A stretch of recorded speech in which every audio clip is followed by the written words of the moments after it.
viens.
I would like to ask everyone to come to the main hall. Our event is about to begin. Visus laipni lūdzu ierasties lielajā zālē. Konference ir gatava sākties.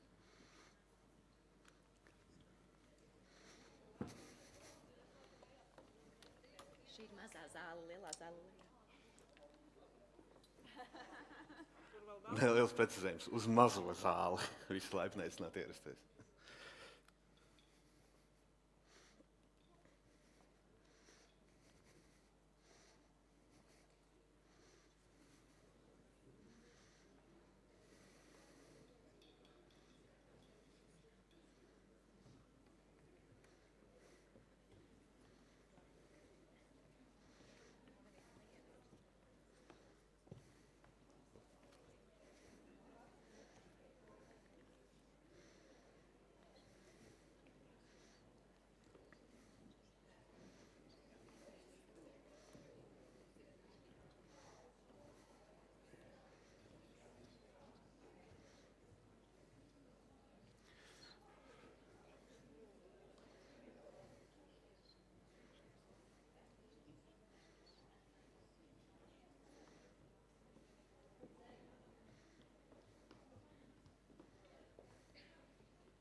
Well, looks like almost everyone has assembled in the small hall. And I would like to bid you good morning on this beautiful November day. And a special hello to those of you on the other side of your screens. Welcome to the Out of Home Real Meets Unreal event. My name is Dino Burbidge, and it is my great pleasure to serve as your moderator for today. And now, without much further ado, I would like to introduce our first speaker of the day, the CEO of JCDecaux Latvia, Lieliski Brokāne. Daudz. Man patiesi prieks jūs visus redzēt šodien šeit, bet es sākšu ar tādu ziņu. Vakar pienāca ziņa, ka nomira Vladis Goldbergs, kurš bija reklāmas pamatlicējs. Ar šo es gribu pateikt, baudam katru minūti, gan šodien un tagad, tāpēc, ka mēs nezinām, kas būs rītā. Un es sākšu savu prezentāciju, ja man iedos klikeri, ja, tad, reku viņš ir. Ja, es ceru, ka es nebūšu baigi ilgi. Tas, ko es gribēju pievērst uzmanību, arī jums ļoti maz runā pagaidām par to, runā daudz, bet dara netik daudz par ilgbūtību, ilgspējīgu. Vides reklāmai tas ir ārkārtīgi svarīgi. Mēs patērējam elektrību, un pēdējos gados mēs ļoti daudz par to domājam un samazinām elektrību. Gan pieturvietās, gan digitālos stendos par to domājot. Mēs lietojam atjaunotā elektrību, to bieži zaļo elektrību, tā saucamā pērkam speciālās kvotas. Izmeši, tas ir ļoti svarīgi. Grupā, jūs iedomājaties, mēs esam milzīga grupa visu pasaulē, un ja mēs samazinām šeit pa 11%, tad tas ir ļoti daudz globālā līmenī. Atkritumā es gribētu, lai šīs cipars būtu nevis 93%, bet 100%. Es ceru, ka mēs to arī kādreiz sasniegsim, jo viens no priekšlikumiem no mums Rīgas domē bija par to, lai pārstrādāt PVC plakātus. Šobrīd mēs varam pārstrādāt visu, izņemot PVC. PVC var pārstrādāt, bet viņi paliek tāda maz tāda nepārstrādājama čupiņa. Un ievies saistošos noteikumos to, kā vajadzēs kādā laika posmā ieviest Rīgā pārstrādātos PVC, es būšu ļoti priecīgi, jo tad mēs varēsim palielināt savu pārstrādāto atkritumus uz 100%. Tas tiešām ir aktuāli. Vēl es gribētu pateikt, ka 21. gadā bija taisīts, kā KPMG taisīja vienu pētījumu par to, kur mēdīji strādā ar vismazāko CO2. Izskatās, ka vide ir viena no tiem mēdījiem, kas ir tiešām patērē vismazāk enerģijas. Vēl es gribēju pateikt, ka ne tikai ilgspējīga darbība, tas nav tikai zaļa enerģija, atkritumi, bet tas ir tāds kopums. Gan atbildīgai biznesa videi, gan tad, kad ražo pieturvietas, izmanto jau pārstrādājums materiālus, piemēram, soliņus priekš pieturvietām var izmantot. Man liekas, ka Norvēģijā to jau ir izmanto, nevis man liekas, bet es zinu. Un tu sēdi uz soliņu un var pētīt, kāds ir pārstrādājums materiāls tur. Šampūns, kāds tur bija, kāds tur vēl kaut kas bija. Un pie tā mūsu JCDecaux grupa strādā ļoti cītīgi, ļoti daudz un pievērš ļoti lielu uzmanību. Jo bez tā es neredzu mūsu nākotni kopā. Bet tas tāds ievads un gribu pievērst jūsu uzmanību uz to, jo noteikti katrs jūsu uzņēmums, jūsu klientu uzņēmumu arī domā par to, kā dzīvot nākotnē zaļāk. Pa gender equal es nerunāšu, tas ir tā, mums tas tā nav aktuāli Latvijā, ja? Mēs kādreiz runājam ar angļu kolēģiem, kuru speakeri, ja? Viņi teica, jā, jums tu ļoti daudz meitenes marketinga. Es teicu, jā, mums ļoti daudz sievietes, un man prasīja, kāpēc? Es teicu, tāpēc, ka mēs strādājām labāk droši vien.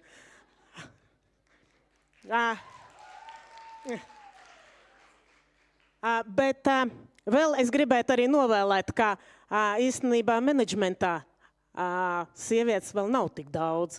Ja mēs paskatāmies uz mēdīju aģentūru, ja, tad Linda ir, man liekas, ka vienīgā, vispārēji ir puiši. Bet nākotne noteikti mums būs zaļāka, labāka, ja mēs visi par to kopā domāsim. Bet vairāk es šodien gribu jums pastāstīt par to, par cik es reklāmas asociācijā atbildu par vidas reklāmu nozari. Un es tiešām tā atbildīgi pie tā pieeja. Es gribētu, man daudz jautā, kas notiek šobrīd ar vidi Rīgā. Runāšu tikai par Rīgu, par Latviju nē. Jo visu laiku mums kaut kas notiek jauns, kaut kas mainās, mainās līgumi. Tad mums ir Rīgā, bišķi statistika. Rīgā mums ir pieturvietas pagaidām pieder viss tikai mums.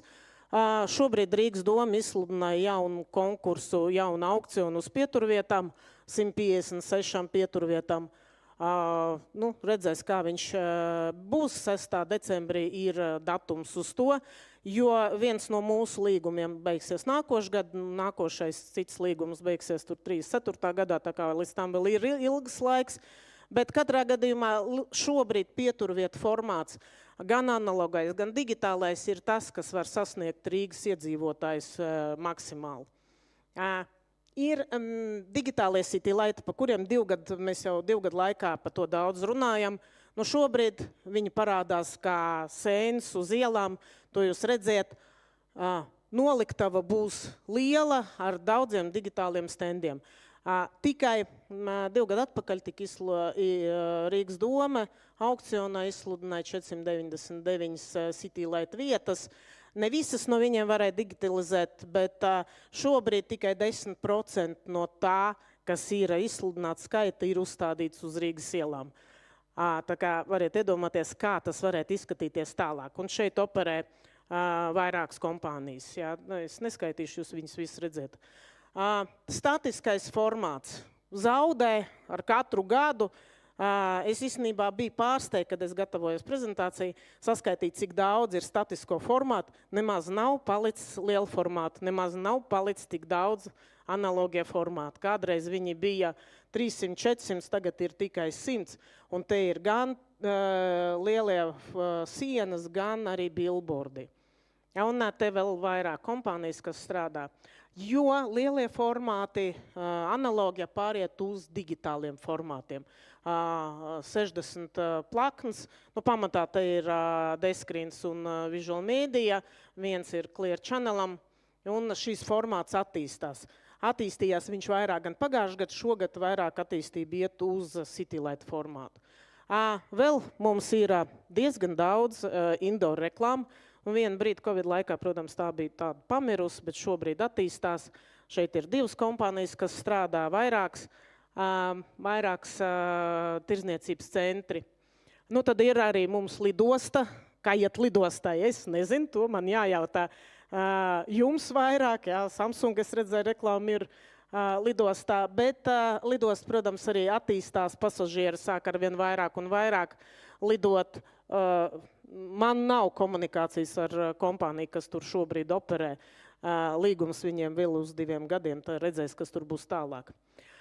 Nozīmīgas izmaiņas, kas šogad notika, saistīts ar to, ka transports no jūlija vairs beidzās līgums pilsētas līnijām, bija izsludināti 2, un vakar tika izsludināts 3. Konkurss, aukcions arī uz transportiem. Pirmie 2 bija neveiksmīgi. Vakardienas izsludinātais, viņš tikko izsludināts, nav iekļaut tramvai, ir tikai autobus un trolejbus. Redzēs, kā tur būs, jo iepriekšējie 2 neviens nebija pieteicies, jo tā summa, starta summa bija pārāk liela. Un pīlāri beigsies, bet viņi nomainīs visticamāk pīlāru vietās parādīsies vairāk digitālajā ekrāna no Clear Channel. Un ar šo visu es gribu pateikt, ka vides reklāmas daļa ir diezgan ievērojama, 15%. Šeit, protams, nav metas un pārējie starptautiskie inline kompānijas savādāk, tas procents būtu, protams, savādāks, bet ievērojami 15%. Es redzu, ka vide vēl varētu augt vēl augšā. Pēdējos gados, izņemot Covid gadus, vide auga visu laiku un stabili, auga viņa pamatā pēdējos gados uz arī digitālo attīstību, tā kā mums ir nākotne. Bet ko mēs pārdodam? Ko vide vispār pārdod gal galā? Vide pārdod kontaktus, ne jau tos ekrānus, ne jau to ekrānu skaitu, kontaktus. Un kontakts iegūstam mēs ar outdoor impact, ko jūs visi lietojat daudz. Gribu bišķi vairāk par to parunāt, jo mēs sākam uzstādīt uz mūsu standiem, arī deskrīns ir uzstād uz viņu standiem, tos aparātus, mēs saucam viņus All Unite, kuri skaita cilvēkus, kur iet garām ar Wi-Fi palīdzību. Šī slaidē jūs redzēt, ka mums bija tāda 29. maijā mēs sagaidījām mūsu hokejistus un saskaitījām, ka bija 52,000 cilvēki no 10 standiem. Tas bija daudz, bet vai visi tie 52,000 redzēja mūsu standus? Skaidrs, ka nē. Mēs tikai varējām saskaitīt to flow datus, statistiku, kas ir pagājuši garam. Jo flow dati tā ir tikai viena daļa no to, ko mēs iegūstam no šiem te sensoriem, tikai viena daļa no kopējā tā kontaktu skaita. Jo kontakta outdoor impacts plus All Unite pirmkārt dot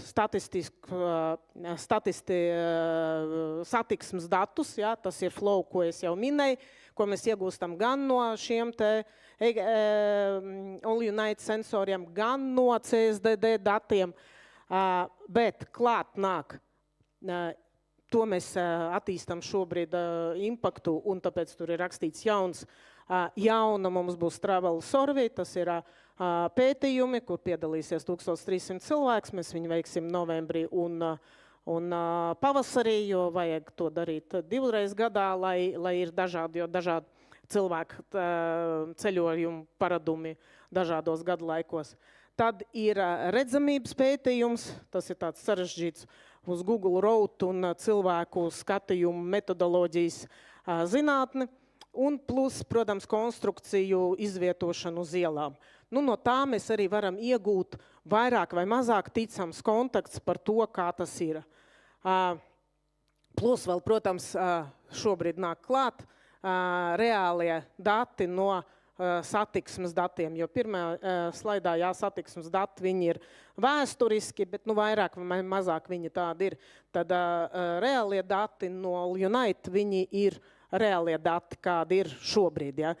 Mēs redzam, ik pa brītiņam paskatāmies, kas notiek, ja ir, pieņemsim, kaut kāds pasākums tanī vai tanī vietā, to es jums jau parādīju. Ja? Un ar to mēs atjaunināsim outdoor impaktu, kurš mums jau ir, bet viņš jau ir kāds 10 gadu vecs un pienāca laiks viņu uztaisīt jaunu. Un cerams, ka mums arī vairāki videnieki pievienosies šim arī impaktam. Iepriekš mēs strādājam kopā Clear Channel, šobrīd ir vairāk vidas kompānijas, kuras paliek arvien spēcīgāks un jaudīgāks. Tā kā mēs esam atklāti un šobrīd runājam arī ar pārējiem, lai uztaisītu šo te kontaktu skaitu pēc iespējas kvalitatīvāk un piemērotāk jūsu klientu vajadzībām jums. Tas arī viss, ko es gribēju pateikt. Es ceru, ka šodien diena būs interesanta un izbaudām. Paldies!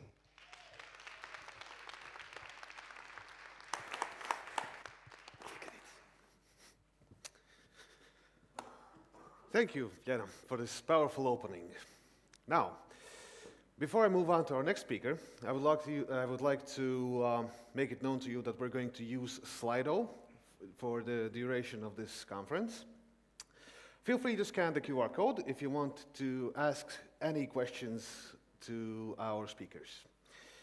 The Q&A session will conduct after each of the presentations. And as for our next speaker, he comes from the OneWorld branch of JCDecaux, and he will talk to us a bit about some of his insights on how to reach the audience and the possibilities that OneWorld JCDecaux can grant you. Please welcome Jim Dores.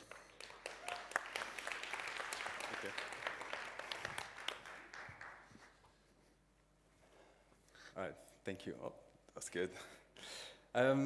Wow. Hello, everyone. Such a pleasure to be in Riga today. It's actually my first time in Latvia, so I really can't wait to visit the city later. But first, I would like to thank JCDecaux Latvia for the invitation for speaking before you today. So thank you very much. Just, I think, a bit of introduction. It's in order to give you a bit of context. So I'm Jim Dores. I'm currently managing our amazing global marketing team in London. What I'm going to show you is, like during this presentation, is what we've done so far in the past a year and a half. But just to give you a bit of context about myself, so I left my hometown in France 10 years ago to study in China. That was really my goal. That's what I wanted. I wanted to go in China, visit, and then from them it's been quite a journey. So I've been traveled to Singapore to study as well, in New York, and then stay quite a while in Hong Kong at JCDecaux, and finally, which led me to arrive in London to manage this amazing team. So I know they're watching live today, so all of this that I'm going to show you, all the insights, the global insights that we've put together, is also thanks to them. So today, I'm pleased to cover three main parts that refers to the global insights, like I mentioned, which are helpful on the global. So I would like you to think big picture, but that also can be applied on a local level. So firstly, I will give you an overview of the global power of All of Home. I will explain what I mean by that and all its benefits. Then I will discuss how to reach and influence a generation that All of Home wants to really reach is the Gen Zs across the world. And finally, we will ask the question, is All of Home the medium of the future? So the last part will focus on the sustainable aspect of the media.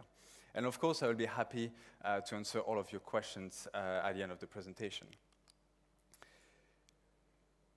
So why are brands turning to the power of All of Home? I would say in this context, the global power. Everything, like I said, think big picture, think global. So the answer is quite simple. It's a bit biased because I work at JCDecaux, but it's quite simple because it works. Brands need to establish real-world presence because the truth is brands cannot live without it. So I will go through very quickly all the benefits that we've seen in terms of global All of Home. So it provides a real-world presence, but also a high reach and a high impact, like this great campaign of Louis Vuitton in the streets of Paris. But All of Home is also for everyone. Any type of brands, any type of budgets is literally for everyone. It delivers fame, like this great Moncler ad in Hong Kong airports, but also achieve a premium status. And then finally, it leverages creativity. So we have globally different cities, different activations possible in terms of creativity, like this great bus shelter in Ulaanbaatar in Mongolia. And then in terms of metrics, All of Home drive brand trust. So we've seen past, like I will show you a couple of studies that we've done so far, but it uplifts the trust in brand, the brand's claim, and the consideration of the brand, but also drive brand metrics. I think it's quite important in terms of awareness. That's what we were trying to reach with All of Home, but also consideration. So we've seen a massive uplift for both of them. But also drive action. It's not only about what we've seen in the street, but also what we're doing after what we've seen in the ad. So we've, again, a study that we've conducted with my team. So 86% recall a brand for product name for an All of Home ad that is so. So we have, I will show you a couple of stats. There's going to be a lot of stats in this presentation, so bear with me. But I think it's quite important to understand really the impact of All of Home. And then finally, drive search. So once you've seen the ad, you want to know a little bit more about it. So you will get your mobile phone, and then you will search a bit more about it. So now, before I introduce a little bit about what is JCDecaux OneWorld, I'd like to show you a very short video of different campaigns that we've run globally.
that was really to show you, and welcome everyone who just joined, but that was really to show you what we've done so far with JCDecaux OneWorld, but with JCDecaux widely.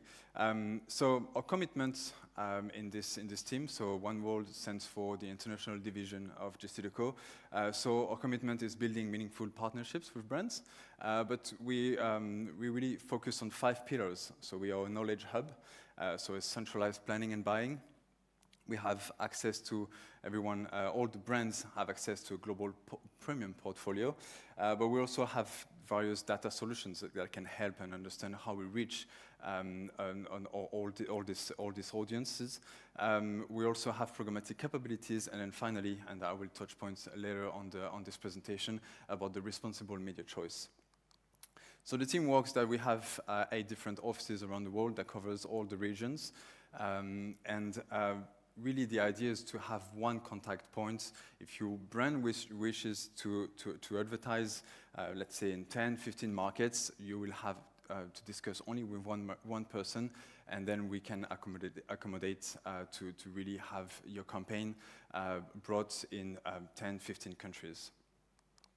So just here, finally, to show you a quick example of Italy, our Italian office, who is working with all these great luxury brands, so Dolce & Gabbana, Gucci, Prada, and so on.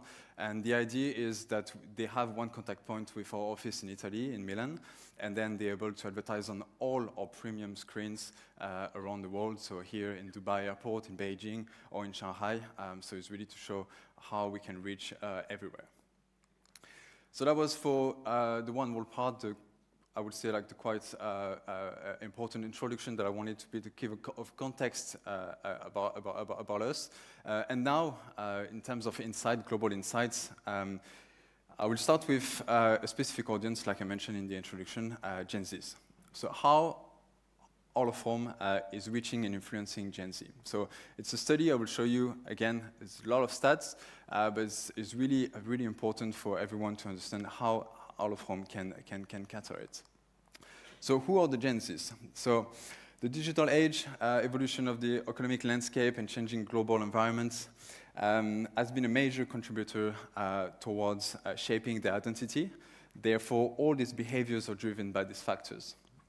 So first thing first, what are the top 5 behavioral traits which needs to be taken into consideration? So this is not segmentation, it's just everyone, any Gen Z can feel like that.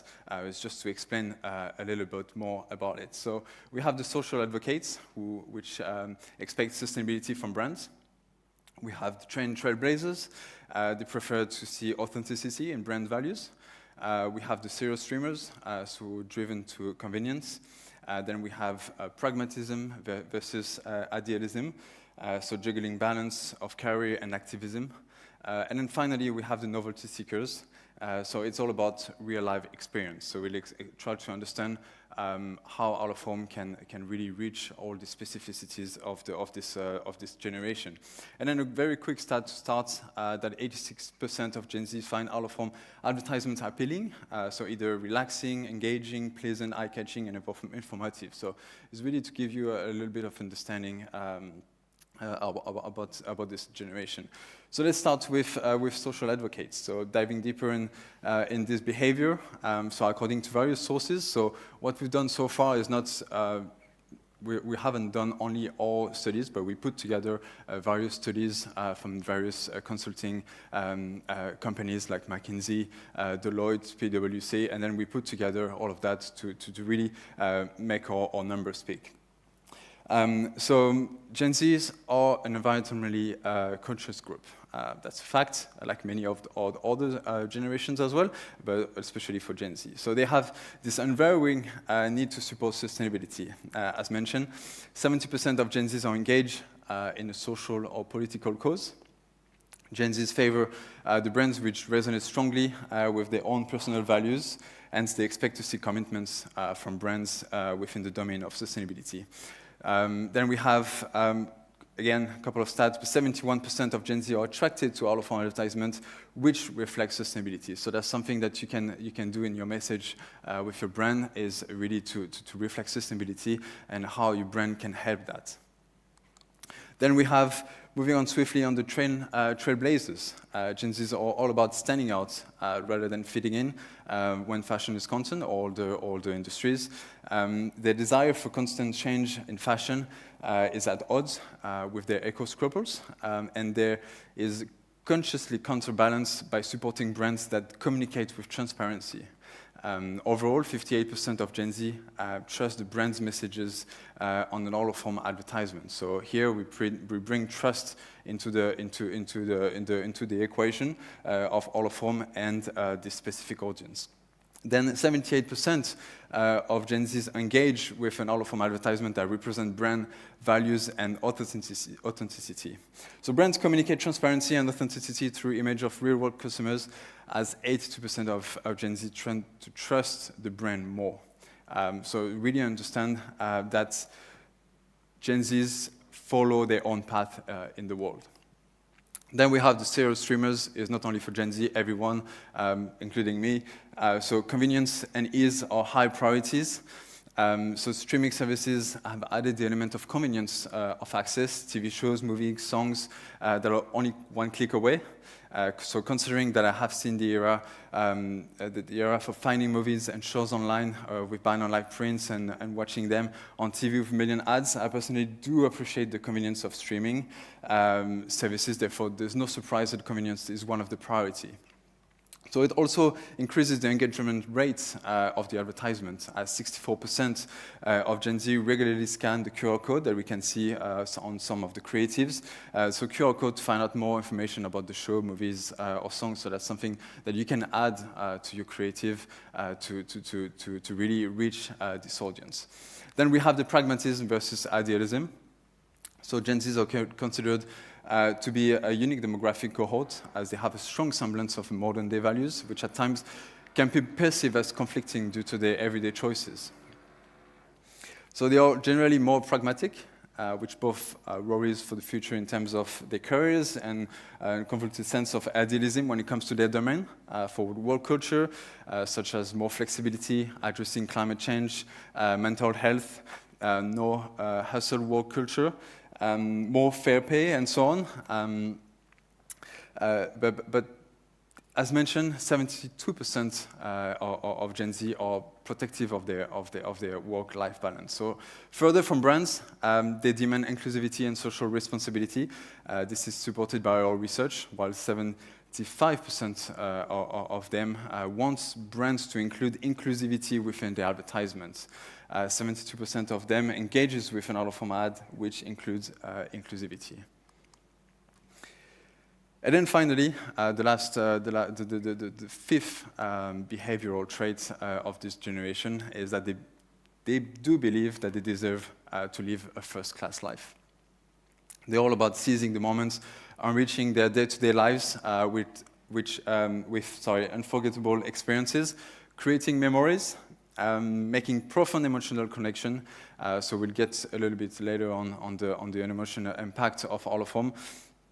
But 73% of Gen Z are likely to be attracted to advertisement which has an emotional connotation attached to it. So conducting outdoor activities are deemed more important instead of splurging on luxury. However, they are appreciative of luxury products, especially when they are collaboration. So here on the slide, you have a very quick example of how Gucci and Roblox collaborated together, a video game, and then gather more than 4.5 million items on the campaign. So very incredible reach that Gucci did with this video game.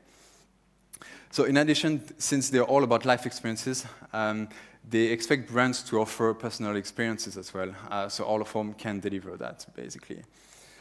So now that we've covered this behavioral traits, I understand there's a lot of stats again, but I will go through it with you. So in our latest findings, it was asserted that out-of-home media enhances engagement and recall amongst Gen Z. So our study showed us that 84% of this generation pay attention to out-of-home advertising. The comprehensive analysis of our global study also demonstrated that if the Gen Zs are exposed to the same ad, all of them ad up to 6 times, because all of them is about repetition. We're not only seeing the ad only once, we see it a couple of times. We've seen amazing results. So 95% of them recall the advertisement, 81% remember the content of the ad, 89 remember the brand, and engage with the advertisement otherwise. So engage meaning take action further. So investigating deeper into, in regard to engaging, 65% of Gen Zs are drawn to digital billboards as they do not find them intrusive. So we're trying to understand that, yeah, we can reach Gen Z. There's a couple of things, repetition, but there's also one thing that is very important for us when we understand, when we try to understand the media of all of them, is online, of course. It's because while online medium is the first media that strikes on mind when talking about the most effective medium that target Gen Z's audience, however, it appears to be a myth. 99%, and that's not coming from us, from various studies, but 99% of Gen Z customers will hit the skip button online, on an ad. 49%, so almost half of them, do not like online ads, and nearly 63% of Gen Z use advertisement blockers to avoid online advertisements. So, not sure about any of you, but I fall in all of these 3 percentages. I don't really like online ads, so I will skip or block them. But when you're on the streets, it's not intrusive, it's not disrupting you. You've seen the ad. If you don't want to see it, you look somewhere else. On the contrary, most preferred platform for Gen Z for advertisement of all of them. 55% agreed, and then it's followed by cinema. But to top it all off, 60% of this generation remember seeing an all of them advertisement on social media. So now if we're looking at the funnel a little bit to understand a bit more of how we can impact, and we're not saying that brands shouldn't advertise online, of course not, they should. But what we're saying is all of home and online can complement each other. So all of home is priming actions online and offline. So among Gen Z, through the marketing funnel, from brand awareness, consideration, into actions, 85% of Gen Z engage with all of home advertisements and take specific actions, including downloading application on their phone, for example. So in our global research, it was discovered that all of home priming drives action online and offline. So you see here on the slide, after seeing an ad, that 66% of Gen Z are likely to share the content on their social media. 71% visit the brand's website, 68% visit the store, and finally, 65% of Gen Z purchase the product. So great results. So we really see that both mediums can work together. So to summarize this first part about this audience, which are Gen Z. So Gen Z will, all of them will engage with Gen Z. You have a couple of stats, just summary of what we've seen so far. It can be tailored to Gen Z's behavior. All of them will deliver long-term memory encoding. And finally, like I just mentioned, all of them will drive actions online. So that was for the first part. I hope that was comprehensive enough. Please feel free to ask any questions about this section at the end. So now we're going to move on into the medium of the future. So very different topic, but again, I think there's some complementarity because we're going to talk about this audience as well in the sustainable part. So what is even sustainable advertising? It is communicating to the target market in a more efficient manner, which benefits the planet and people while still having economic growth. I think everyone wants economic growth and everyone is worried about what's happening to our planet. But it promotes raising awareness about environmental issues, which leads to influencing the customers' purchasing behavior, resulting in higher, of course, for us, revenue. But we have,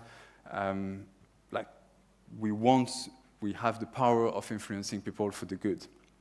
So in addition, again, from another study that we've conducted on sustainability, but 87% of global marketers expect the company and brands that they work for to give back more to the society in the next 5 years. So now the actual question is, what is globally happening in the name of sustainability? So global trends of sustainability have changed over the years.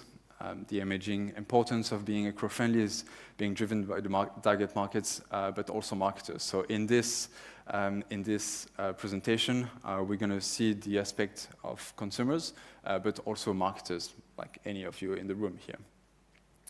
So to start with that, the first stat I would like to share is that 85% of global marketers, so it can be any of you here, encourage the company to invest in sustainability processes and gain sustainable incomes. Thank you.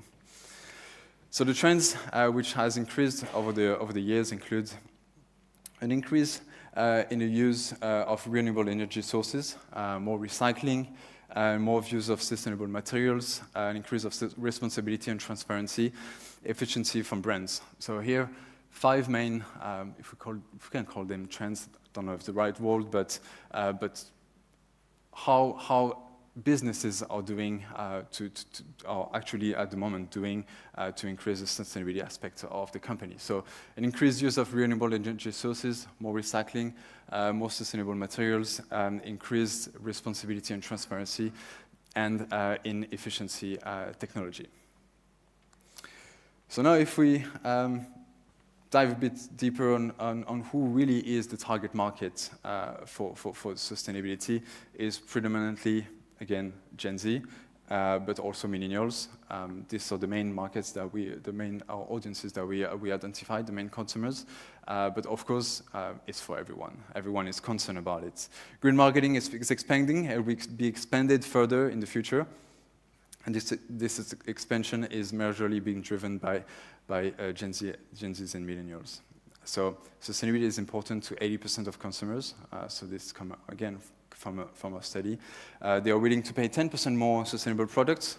So that's something that was quite surprising for us. But when we found out that there is a need. People are calling for that. 77% agreed that they will become more eco-friendly in the next 5 years, next 10 years. Sorry. So it's evolving. People are evolving, but we have a power of influencing it by using different various media.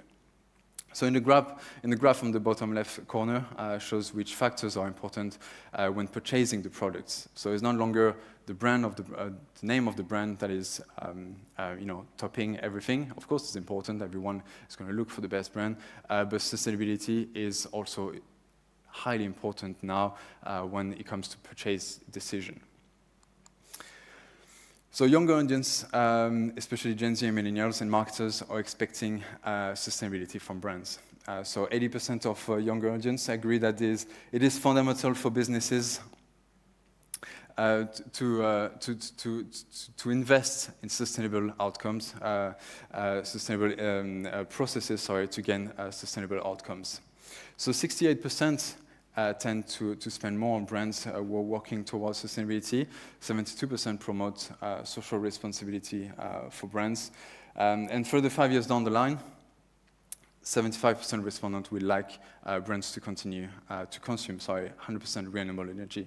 And we'll get to that later with what we are doing at JCDecaux. But I'm pretty sure, I didn't understand the first part of the presentation in Latvian, but I'm pretty sure we covered a little bit on sustainability.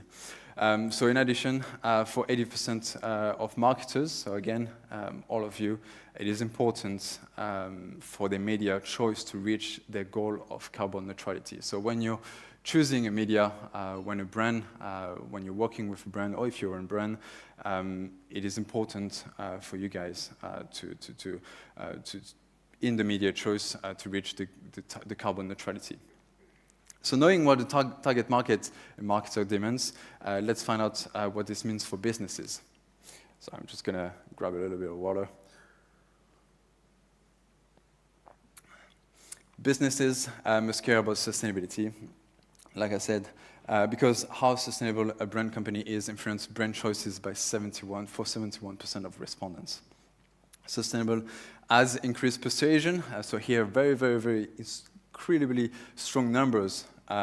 So the ads who are showing sustainability increases persuasion engagement by 5%, has a 15% higher positive brand perception, and 12% higher recall. So taking marketers into consideration, 74% of them have changed their media choice due to the role it plays in sustainability. I don't know, maybe that's right, that's correct for you or not, but from a study, that's what we found out. Considering why should businesses embrace sustainability, let's figure out what to do, what business decision makers think about the matters.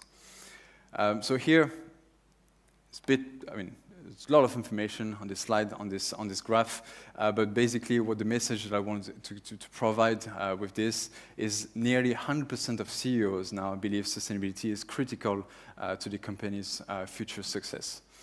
So the graph is showing the share of companies that mention the keyword sustainability at least once in their earning call. So it went up from 6% in 2019 before COVID to 20% in 2023. So it's bumpy through the process, that's for sure. There's a lot of fluctuation on the trend. However, the trend is strong. Sustainability is increasing in terms of discussion in earning calls. So now you must be wondering is why is CEO thinking more and more about sustainability? Because there are several benefits the businesses can take advantage of being sustainable, and we all know what businesses are always thinking about is growth. The number one is competitive advantage. 55% of consumers agree that the environmental responsibility is very or extremely important. Also, they can improve brand awareness and attract new consumers who are actively engaged with sustainable practices. But it's not the only thing. We're not only thinking about consumers. I think it's very important for all the brands that are working at the moment when sustainability comes in mind is also talent acquisition, which refers to attracting and retaining your employees. 84% of marketers believe that they work for a company or a brand who are actively working towards sustainability. Last but not the least, revenue growth. Like I said, this is most important for brands. We need to make money. Growth is very important. More sustainable capital is more efficient and hence leads to long-term. That's what I will emphasize on this. But thinking about sustainability, we're thinking about the long-term revenue. So this couple of stats and couple of things that I wanted to show how businesses can benefit from it. So now I think it's probably our most important slides in this presentation of sustainability. So we're talking about the audience, we're talking about the marketers. So based on our research, based on the study that we've conducted so far, Out of Home ranked first by the young audience, so by the young audience, Gen Zs and millennials, as the most sustainable channel in comparison to other brands. Second was print, then followed by TV, radio, and online. I think the ranking makes sense.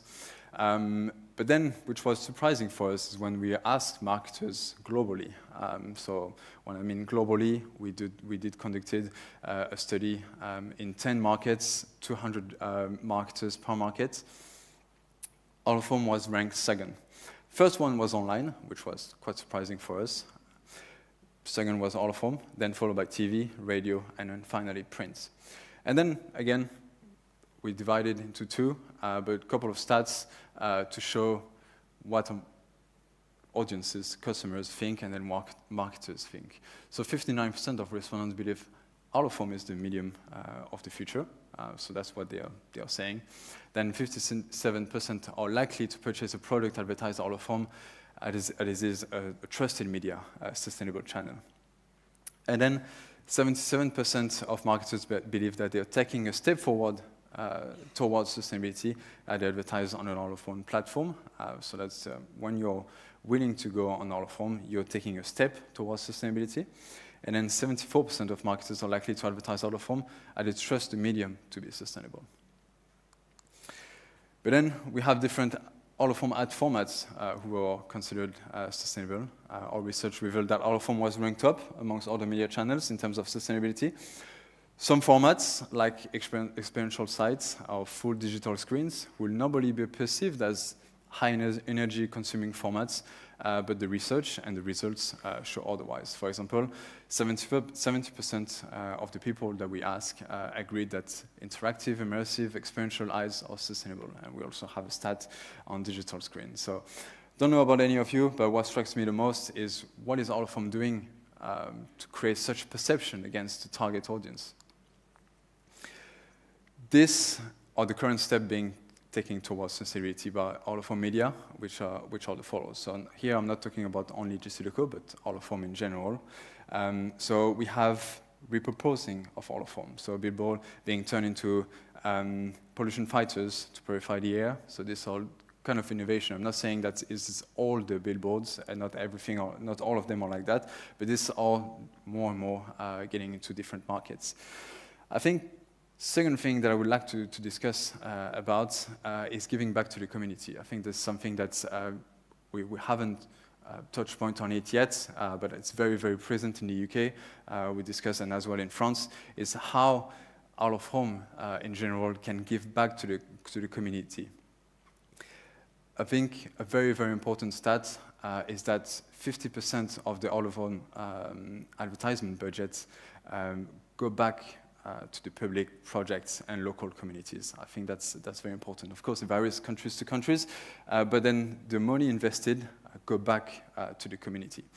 Then all of home uses sustainable materials such as billboards made of oak or large planters, and finally installing solar panels to power equipment. These are kind of things that we can provide more and more with our equipment.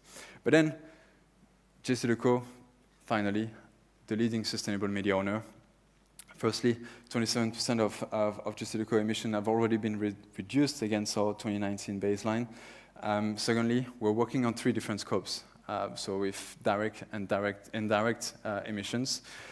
So we have 2 goals, and first aim by 2030 and the second by 2050, to drastically reduce our carbon footprint within, so here are global numbers. So we have a dedicated team in Paris who is fully equipped and fully dedicated to bring these numbers, who are extremely important for the company. And then finally, JCDecaux, like I mentioned very quickly, but I would like to give you a bit more thoughts, is that the company is giving back to the community. I will take here an example of the UK, but it's spreading more and more, is that we installed defibrillators throughout the country in the UK.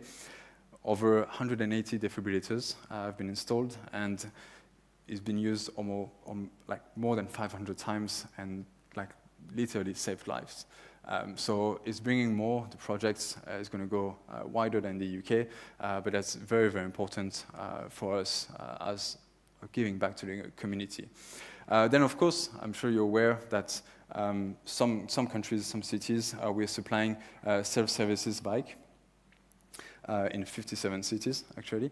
Then we have apprenticeship schemes, green walls, tree planting, and so on. So a couple of initiatives that we're doing globally to give back to our community. So I would like to summarize this section of this presentation in terms of sustainability, is that all of home satisfies the demand of the younger audience, but also can be tailored to the target audience, so Gen Zs and millennials, but also wider behaviors.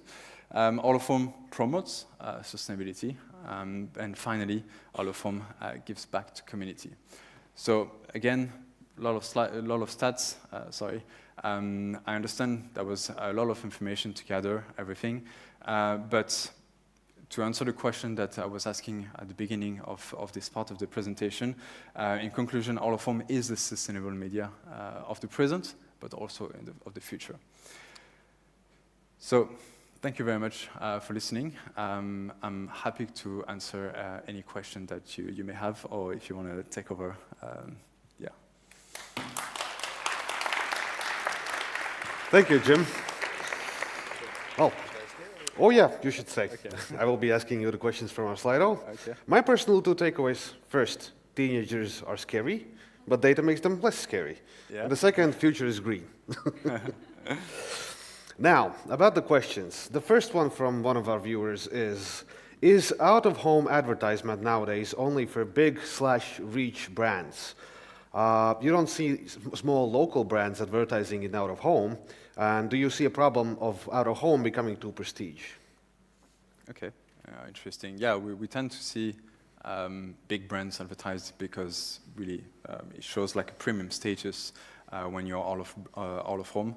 But it's not only for big brands. I think it caters to any budget. Even if you have a smaller budget on the local, you can have a local execution very easily.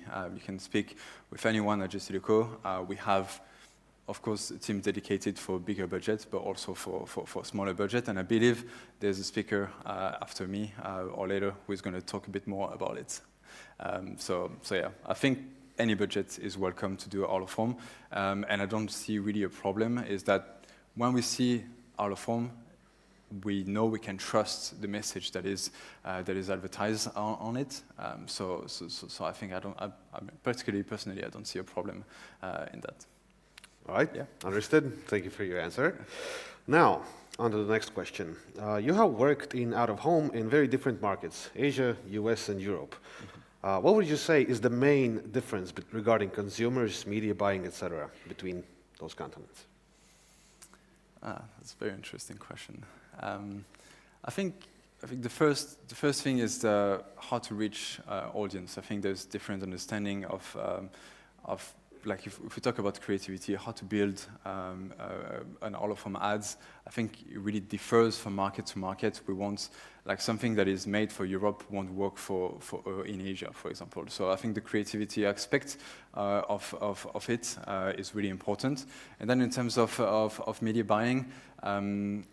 Unfortunately, I was not so much on the local level of all of home, but it seems that it's pretty similar in terms of buying and reaching globally.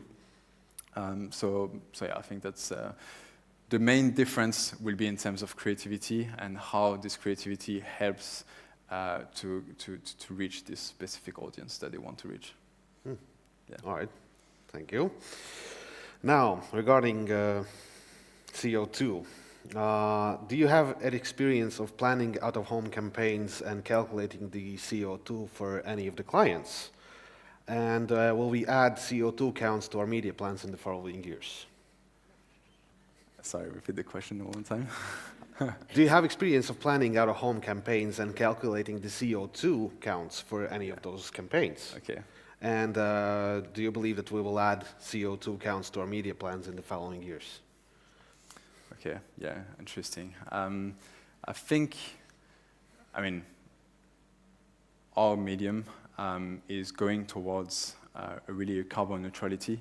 So if we're thinking about what your campaign is going to, cost in CO2, is going to drastically change from 2010 to now, and then to 2050. By 2050, like I mentioned, in different scopes, we're going to reduce to almost none in terms of carbon emission. So at the moment, I wouldn't say we can measure the CO2 in a campaign, but all the stats, everything that we've showed so far is that if you advertise out of home, you're definitely not spending in terms of CO2 as much as if you're doing it online, which all the servers are using a lot of electricity, etc. So we are 100% renewable energy. So all these elements adds to reducing as much as possible the carbon footprint of your campaign. All right. Answer more or less. Fair point. Yeah. And one last question, Yeah. Which is actually something that comes to my mind as well. Okay. Why is print advertising considered sustainable, considering that many companies are implementing paper-free offices and paper-free everything, Mm-hmm. Why is it considered sustainable? Why is out of home considered sustainable? Considered sustainable, yes. But like I mentioned, it's considered, I think, sustainable because we are communicating about it. We are saying when you see an ad out of home, either on the digital screen or if it's using, of course, for some of the campaigns, some are still on paper, but it's still far less demanding in terms of energy than other medium. If you're doing print, if you're printing magazines or newspaper, if you're using online, different servers, I think in terms of of demand of energy. And again, if we go back to carbon footprints, I think it's far less. Obviously, I think we're going to transform into a more and more digital aspect of it. But if we think about just like lighting our screens, if it's digital screens or if it's only static, all the energy is coming from renewable energy. So I agree with, I understand the question in terms of paper, but in terms of energy, we're working towards more efficiency. Yeah. All right, understood. Well, thank you for your answers and the presentation. Yeah. It was great having you here. Yeah. Thank you. Now, regarding any other questions you might have for any of our speakers today, feel free to reach out to them during the break or during the networking part of our event. About our next speaker, he will be joining us virtually, and he is part of the JCD Nurture program, which is a program for startups. He's going to be talking about how JCD Nurture can interact and help those startups. Please welcome Joe Hills. He is on the screen here. Joe, can you hear us? I can. Can you hear me? Yes, I think we're hearing you loud and clear. Brilliant. Well, take it away. Thank you very much. So, hello everyone, or should I say, Sveki Visiem. I hope I've got that right. Yes. Excellent. I just wanted to say I'm very sorry not to be there in person. I had wished I could be there in person, but my wife is due to give birth any day now. So definitely had family obligations, which has kept me away from Riga, but hopefully I'll be able to join you there in the not too distant future. So I'm going to be telling you a bit about our Nurture program at JCDecaux, which is our startup program. I'll explain why we launched it and how we help startups on a practical level through the program. It's now a global program, and I've been really fortunate to be responsible for launching it in the UK, but also to help launch it in 11 other markets, of which Latvia, I'm really pleased to say, is one. But before I sort of dive into telling you all about Nurture, I just wanted to take a look back at our heritage as a business. Because whilst we now operate in over 80 markets around the world, we remain a family-run business founded by one guy, Jean-Claude Decaux, who you can see on the right-hand side here, still riding his Vespa many years later. But he founded the business when he was just 18 years old. His parents owned a shoe shop and they left him in charge for a few days. He began to put up posters around the city to drive footfall to store. It worked so well that he began to do so at scale until the French authorities made it illegal for him to do so. But like any good entrepreneur, undeterred, this encouraged him and inspired him to invent the first ever bus shelter. And the concept was simple. He would build bus shelters to keep citizens dry, for the right to be able to advertise to them. And the JCDecaux business model, which still operates today, was born. I know Jim sort of touched on the fact that globally, and it varies slightly market by market, but globally, about 50% of any revenue that's invested in out-of-home goes back through to the local communities that we advertise in. And it's reinvested, in part to improve civic communities and build things such as bus shelters, public toilets, defibrillators or Wi-Fi networks. But really the reason why I share that story is because it has in part inspired the creation of our startup program, Nurture. Our mission for the Nurture program is to empower the global brands of tomorrow by giving them a voice in the real world today. And I'll bring this mission to life throughout the course of this presentation.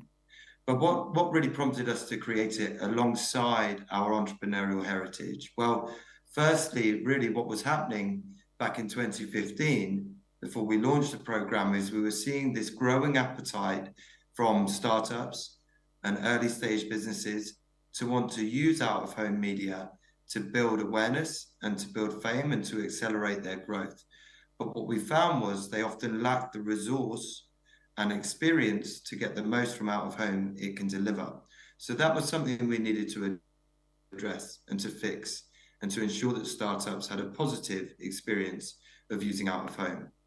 Also, as I've touched on, we wanted to create something that reflects our entrepreneurial heritage and gives back to early stage businesses. We knew that if we supported the most promising startups, which had huge potential to scale, then that would pay off for us in the long run. Also, we launched the program to begin with in the UK. And if you rewind back to 2015, the second half of 2015 in the UK, there was a huge surge in venture capital investment. And we were beginning to see that venture capital-backed businesses were investing really heavily and above the line. So this was an emerging trend as well. So what it prompted us to do was think about how we can connect with these venture capital-backed businesses, but at a much earlier stage, and ensure they have a positive experience of using out of home. It's been a really exhilarating time since we launched the program. We've worked with over 300 startups and scale-ups, and we've delivered over 450 campaigns, covering pretty much anything you can think of, literally from baby food right through to banking.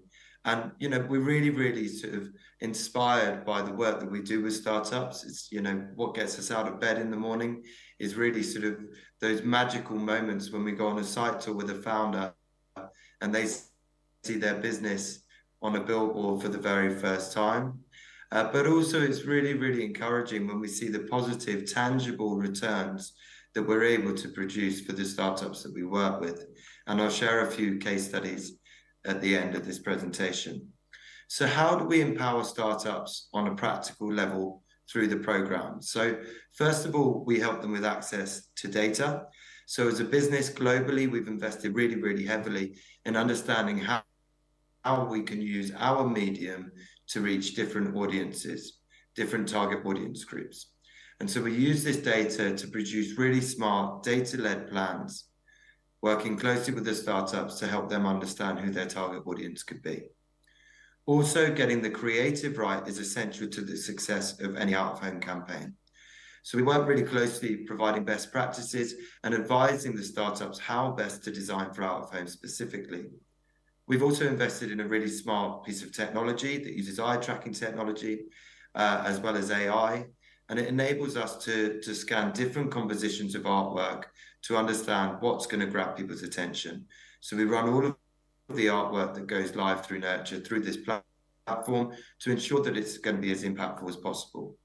Because we understand that budgets are limited, especially for startups and scale-ups, then what we do is we match what the startups who come through Nurture invest in media with us, and we do so crucially without taking equity. So effectively, we're doubling their budgets for the first 12 months of working together, thus significantly lowering the point of entry and the point when above the line and specifically out of home can make sense for these businesses. Also, demonstrating the impact these campaigns is having is really crucial, especially for early stage businesses. So we plan campaigns that lend themselves to measurement, and we also take each startup through a step-by-step guide of how to measure their campaigns effectively.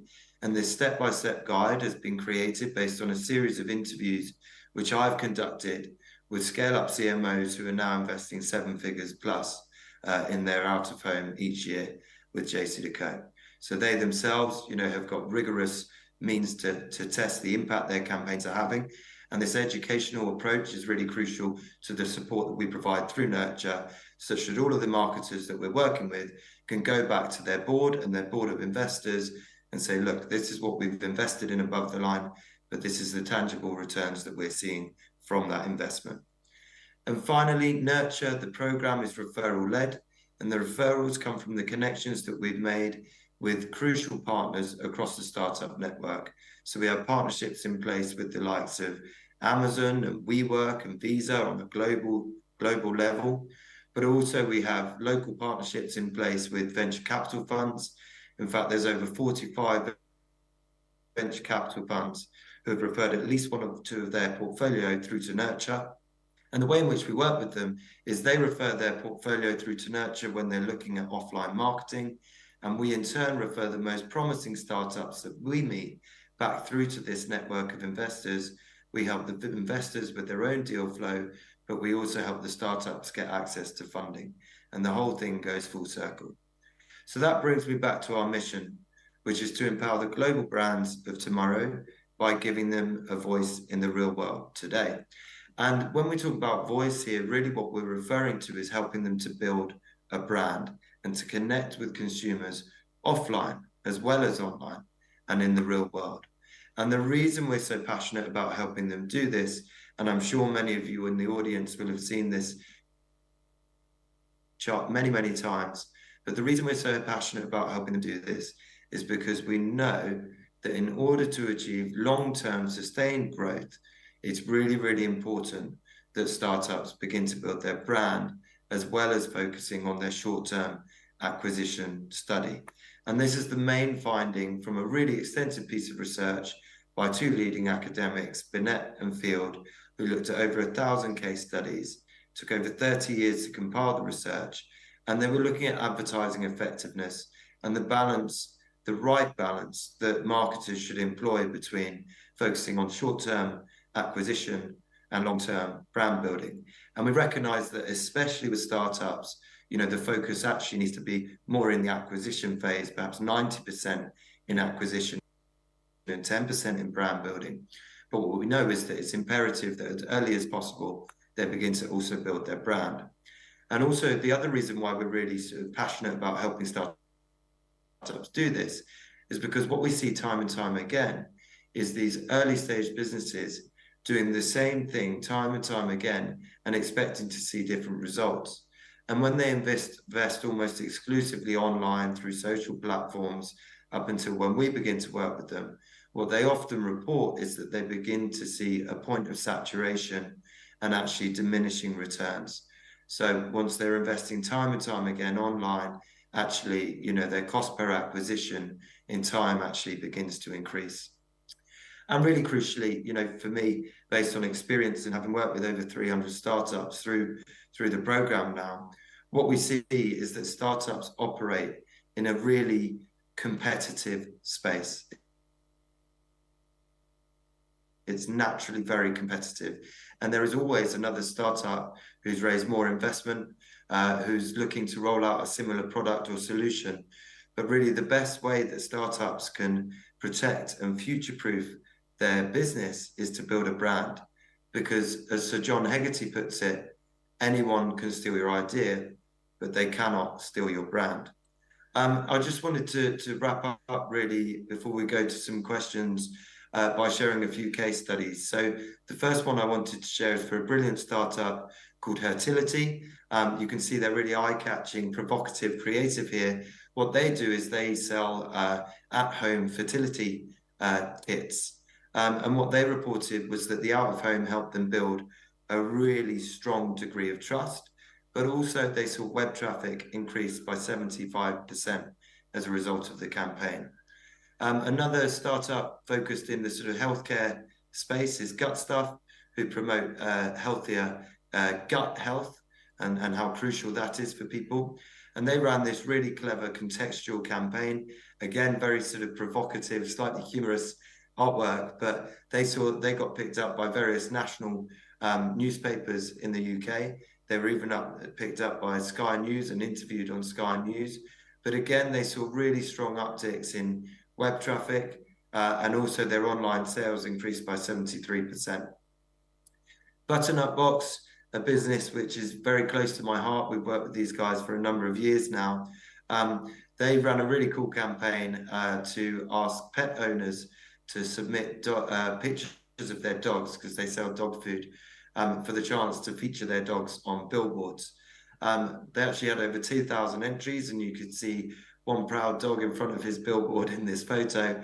But for Butternut Box, what they were sort of really interested in seeing was whether out of home really shifted the dial in terms of their brand awareness. And they ran a campaign in the north of the UK, nothing in the south. And what they found was that there was a 53% uplift in brand awareness in the north of England.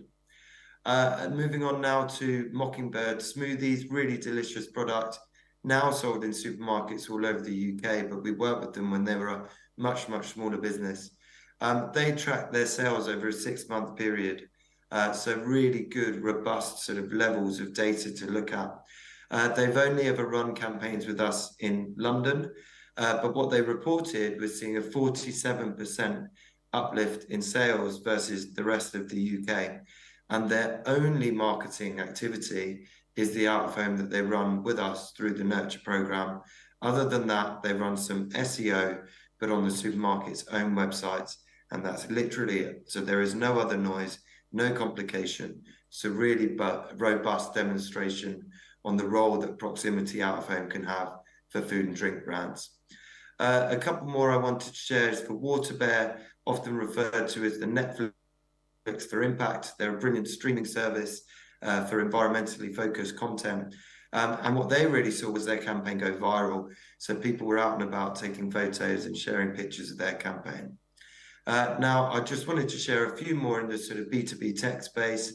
I'll go through these at pace. I'm very mindful of timing, but this one's for Otter, which is a recruitment platform. They saw really strong uplifts in awareness, also web traffic, especially in terms of share of search versus their competitor set. dByte is a fintech business. They provide B2B credit cards, and you can see here an 80% uplift in sales, which actually resulted in them having to fundraise again in order to deploy more capital. So successful was their campaign. Another B2B example is for Spill. They provide online therapy to employees. So they wanted to target potential companies who would buy access to their platform to improve their employees' mental health. They saw a massive surge in web traffic, but really crucially as well, what their direct sales team found was when they picked up the phone to reach out to these companies, they had a much better conversion rate because typically the companies felt that Spill was already a familiar and trusted business to them. Now, the final case study I wanted to share is for a dating app called The Source.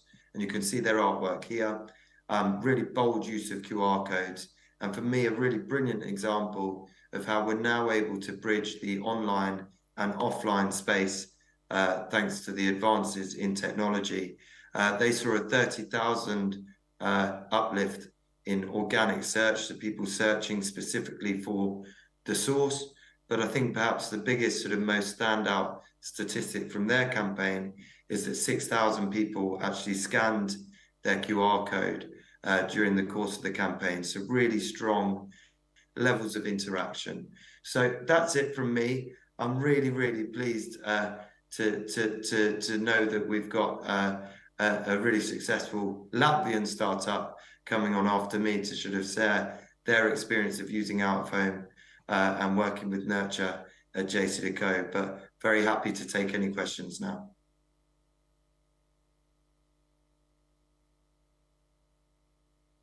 Joe.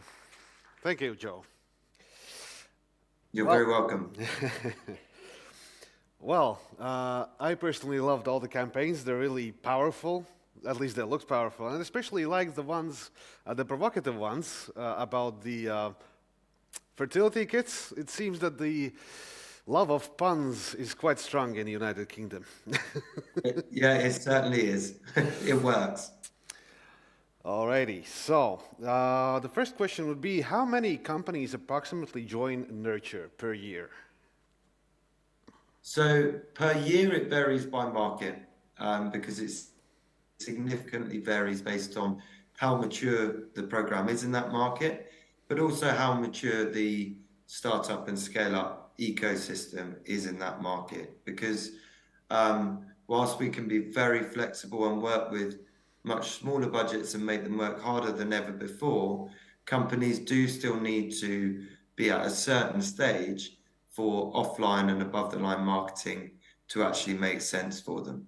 But in answer to your question, to give you a feel for it, in the UK, we now work with about 70 startups every single year. But in a smaller market, perhaps like Italy, then we probably work with about 10 to 15. So hopefully that gives you a feel for the range. I certainly hope it does. Thank you. Next question is, what is the most difficult part of running a new nurture campaign? Do you mean on the side of the advertiser? Yes, I assume. So I think the most crucial thing, there's a few things that are really crucial. So first of all, they need to ensure that they've got the creative right and their brand positioning right, because it's pointless investing heavily in building brand awareness if you're going to change your brand identity, a month or so later. So doing the groundwork and ensuring that you understand what your brand stands for and your creative identity is really important. And often that can be done in-house or with freelancers or with smaller creative agencies. So getting the creative right is crucial. And also it's really important that startups have a good understanding of who their potential customers are and who their existing customers are. So they've established what's called product market fit and the solution that their product provides within the market and who that appeals to. So understanding your creative, understanding your target audience, and also understanding what it is that you are hoping to achieve through the campaign and how you're going to measure it. Those are the three sort of main things for startups to get right. But the whole point in Nurture is that we use our experience to guide the startups through that process. All right, understood. Thank you for your answer. And one last question is, what criteria are taken into account when applying to this program? So the main criteria for us is, do we believe this business is scalable? Could they scale on a national and hopefully international scale? But certainly, could they become a big business in Latvia? The second criteria is, do we believe that out-of-home has a logical role for them to play in that scaling journey? So there are some very niche business-to-business platforms where out-of-home just doesn't make sense. And if that's the case, then it doesn't make sense, for us to provide all of the support that I've just mentioned through Nurture.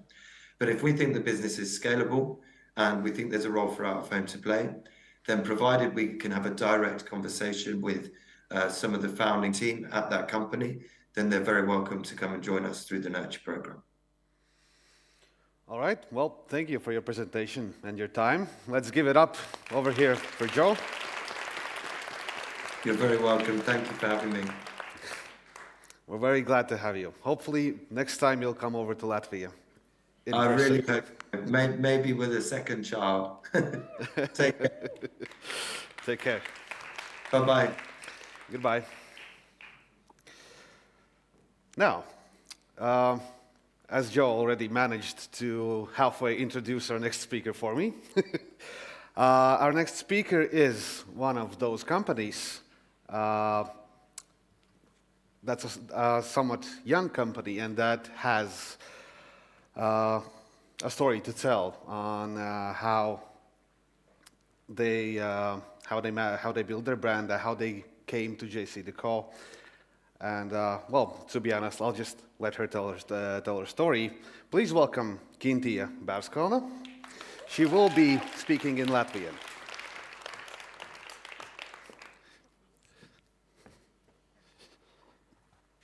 Labdien!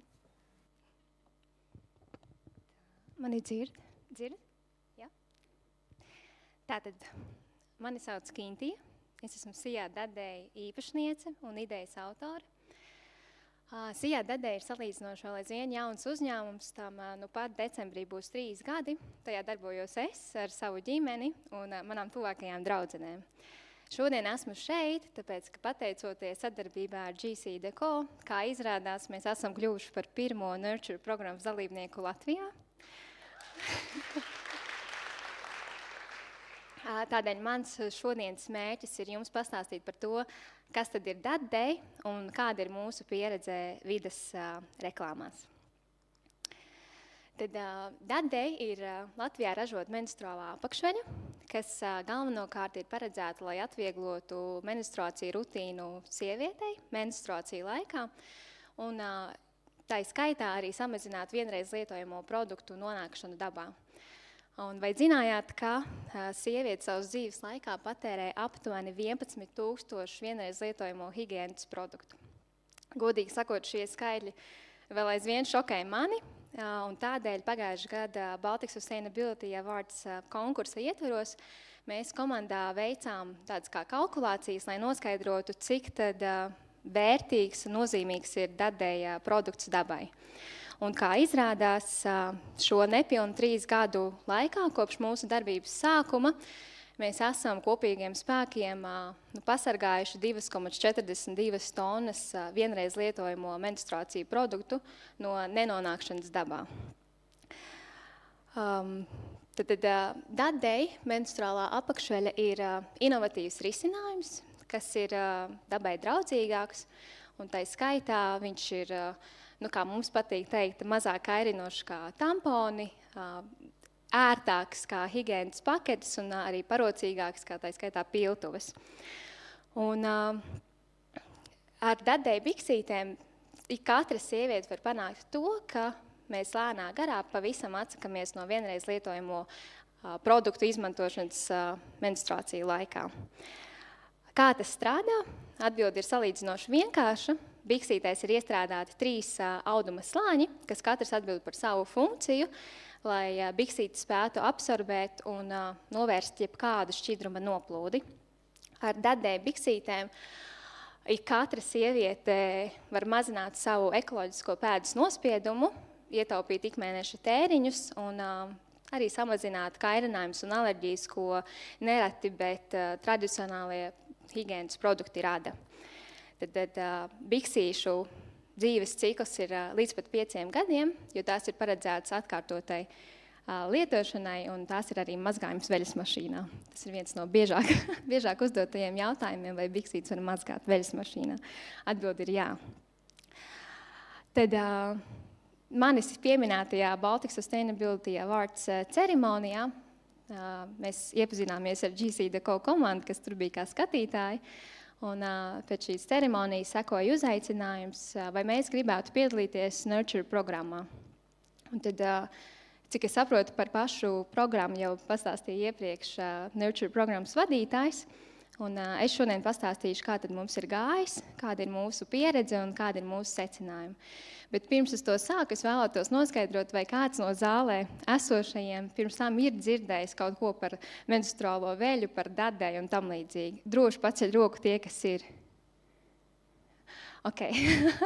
Šis man nedaudz pārsteidz, jo parasti atbilde ir pretēja, ka nav dzirdēts un ka ļoti liela sabiedrības daļa vēl aizvien nezina, kas tas ir par risinājumu, kāds strādā un tam līdzīgi. Un tieši tā iemesla dēļ mēs piekritām piedalīties šīs programmas, šajā programmā, Nurture programmā, lai galvenokārt veicinātu tieši šo te atpazīstamību un radītu to sabiedrības izpratni par to, kas tad ir dadēji un menstruālā apakšveļa. Mūsu sadarbības ietveros mēs sadalījām kampaņas, jeb šo sadarbību 2 daļās. Pirmā daļa bija ap hokeja čempionāta laiku ar mērķi, ka mēs varētu veicināt arī atpazīstamību uz eksportvērstām valstīm. Un otrā daļa savukārt bija paredzēta rudenī ar domu atgādināt par mums, kas tad mēs esam, izmantojot jau reklāmas atlaižu kodu un tam līdzīgi. Tad runājot par pirmo kampaņu, tā bija vairāk vērsta, kā jau es minēju, uz apzināšanas kampaņu, ar domu, ka mēs kļūsim atpazīstamāki un tam līdzīgi.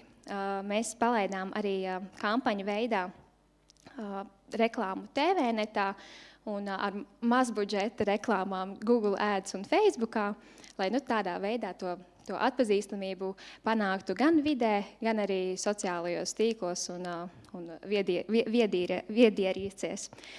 Un tas, ko mēs sapratām, ir, ka ir ļoti grūti notvert tos rezultātus no vides kampaņas, ja nav šis sasaistes elements pašā reklāmā, kas ir uz vides standiem.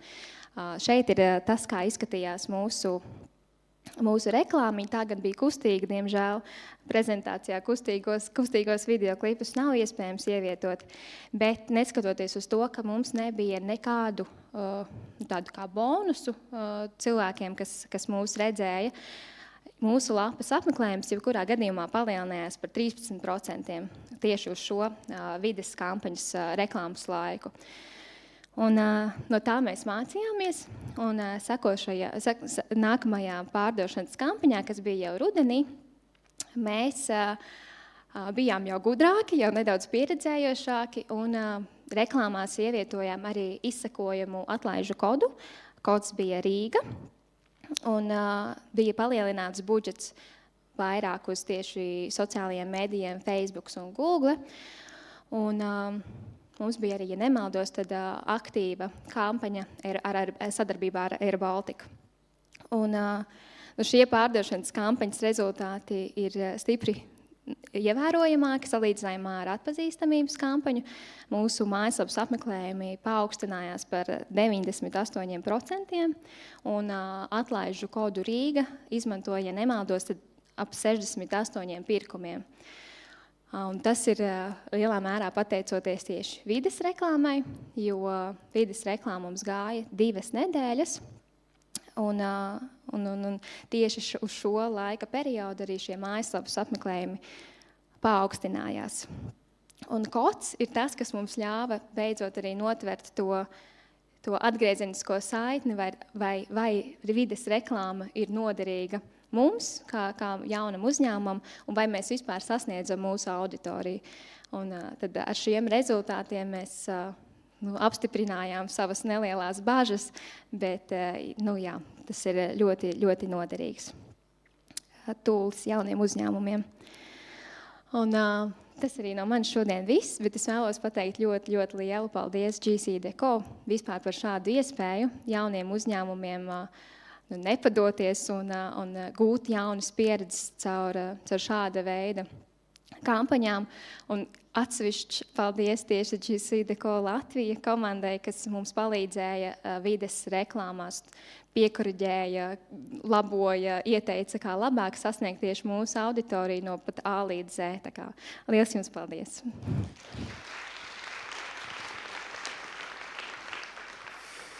Paldies tev, Kintija, par prezentāciju, par to, ka padalījies ar savu stāstu. Paldies! Protams, ka ir arī jautājumi.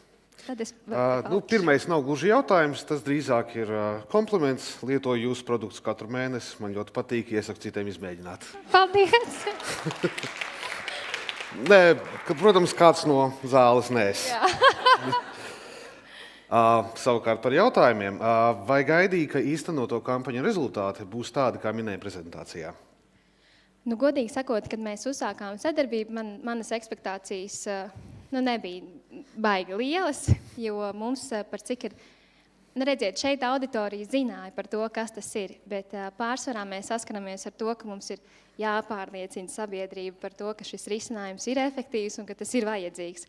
Līdz ar to iet vidē ar tādu neierastu produktu man likās diezgan bažīgi, bet rezultāti ļoti iepriecināja un šķiet, ka iespējams, ka arī klātesošie kādu reklāmu bija redzējuši un tādēļ šodien arī cēla roku, ka ir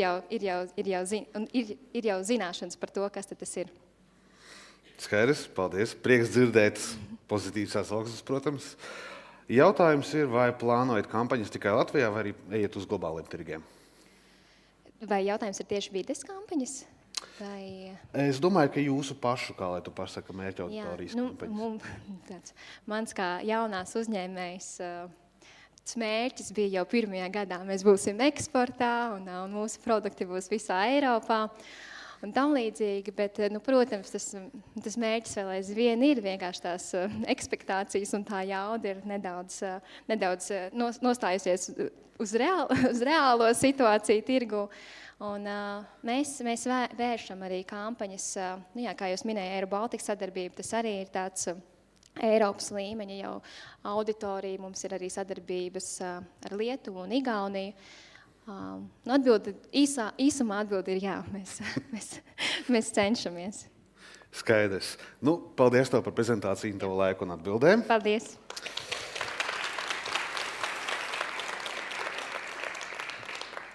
And now the time has come for a small break.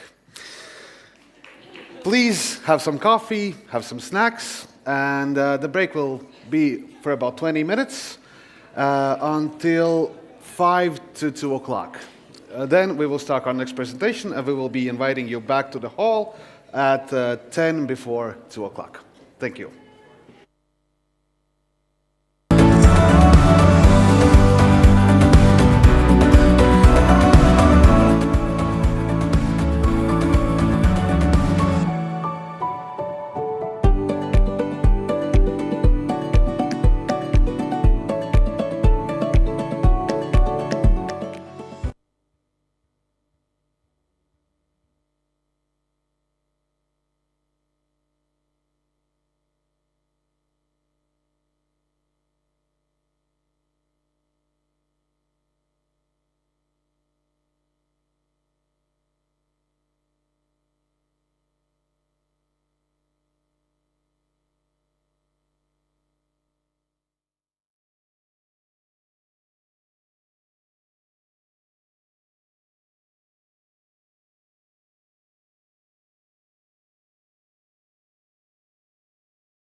like to ask all of you to come to the hall now. We are about to continue. Thank you.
All right, it looks like most of us have assembled. The ones that have not yet, feel free to join us as soon as possible. Our next speaker is going to be talking art. She will be talking about the intermesh between AI and art, and what can AI do regarding art and creativity overall. And she'll be talking about her experience in using AI for creativity. Please welcome Arina Mescanova.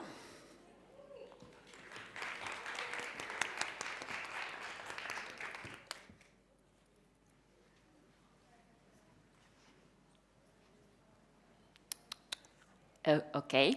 Hello, everybody. It's a great honor to see all of you here, and I'd like to thank JCDecaux, who invited me here to speak with you.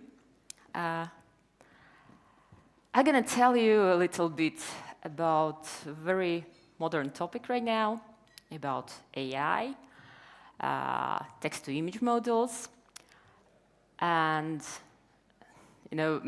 let me entertain you. So we're going to have two parts in my presentation. The technical part, I'm going to tell you something. And then altogether, we're going to try to create the advertising, to create the sample of advertising, or something like this. So let's see how it's going to happen. And, I'm a little bit nervous. It's such a pleasure to see all of you here. So that's why I will not be alone. It's very important not to be alone nowadays. So I'd ask some of my friends or their avatars to help me. So let's start. Oops. We don't have a voice, and we don't have... Beckoning the passerby into a world of fantastical truths. Just as I sculpted the logo for Chupa Chups, every billboard has the potential to be a masterpiece, stirring the soul amidst the mundane. Maybe let's give this nice man, I like him very much, to talk once more. Outdoor advertising, much like surrealism, is a canvas upon which dreams intersect with reality, beckoning the passerby into a world of fantastical truths. Just as I sculpted the logo for Chupa Chups, every billboard has the potential to be a masterpiece, stirring the soul amidst the mundane. So thank you, Salvador Dali. It's a great artist. I'm inspired with him. So let's see what's going to be next one. Okay, the overview of AI right now, AI. So AI is everywhere. You're using it every day when you go in by car and using the traffic. We have everywhere. It's in healthcare, in finance, for sure in entertainment and advertising. Okay. My colleagues, my previous colleagues, said a lot about techniques, about numbers. So I'm gonna tell you about creativity. So you can see the picture, what's created by artificial intelligence, by Midjourney, and all the pictures, what I have in my presentation, gonna have prompts. I'm gonna explain you what the prompt means. For sure, there is a lot of text about how artificial intelligence is changing outdoor advertising.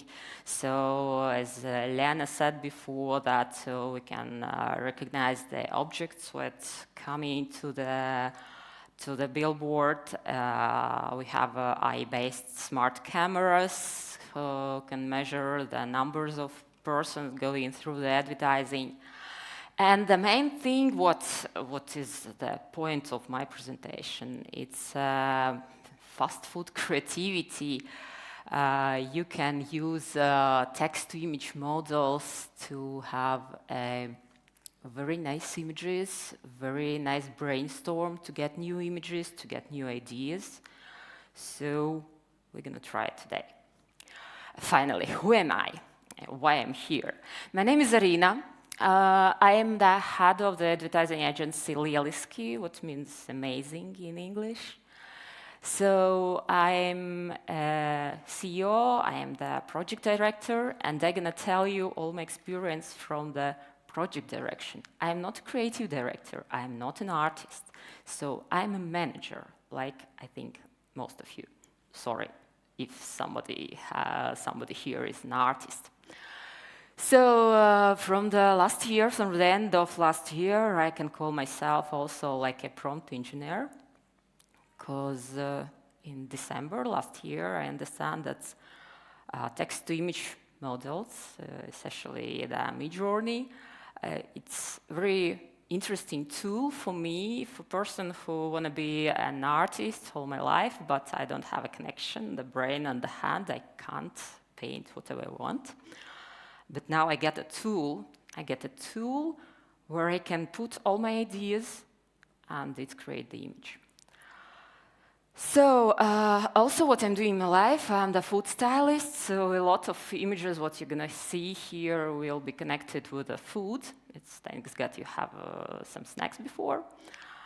All the images you're gonna see today are generated by me, mostly using the Midjourney and the DALL-E 3 AI tools. I want to say that I'm not an official representative of any AI tool or AI company.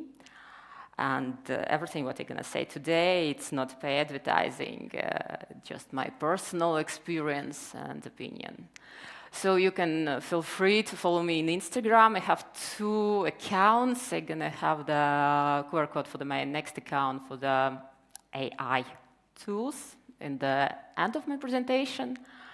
And now we're gonna have a little bit of theory. A bit of theory. Text-to-image AI tools. It creates an image from scratch from a text description. Text-to-image uses AI to understand your words and convert them to a unique image. Like magic. 2 main definitions to know. Prompt, a command phrase that AI tool interprets to create an image. Dataset, a collection of data. The dataset that was used to train Stable Diffusion, DALL-E, and Midjourney contains more than 5 billion images. So this was a small theory, what you're gonna know to understand what I'm gonna tell further. This video is created with AI, fully created with AI. It's not my photo. It's the creation. It's a static image. What I created, just a woman with red hair. Then recreate my face inside, not just like in Photoshop, I put it inside. And then it's animated with another AI tool, ID&D. So just like that, in 3 minutes, I'm gonna get this kind of video. Okay.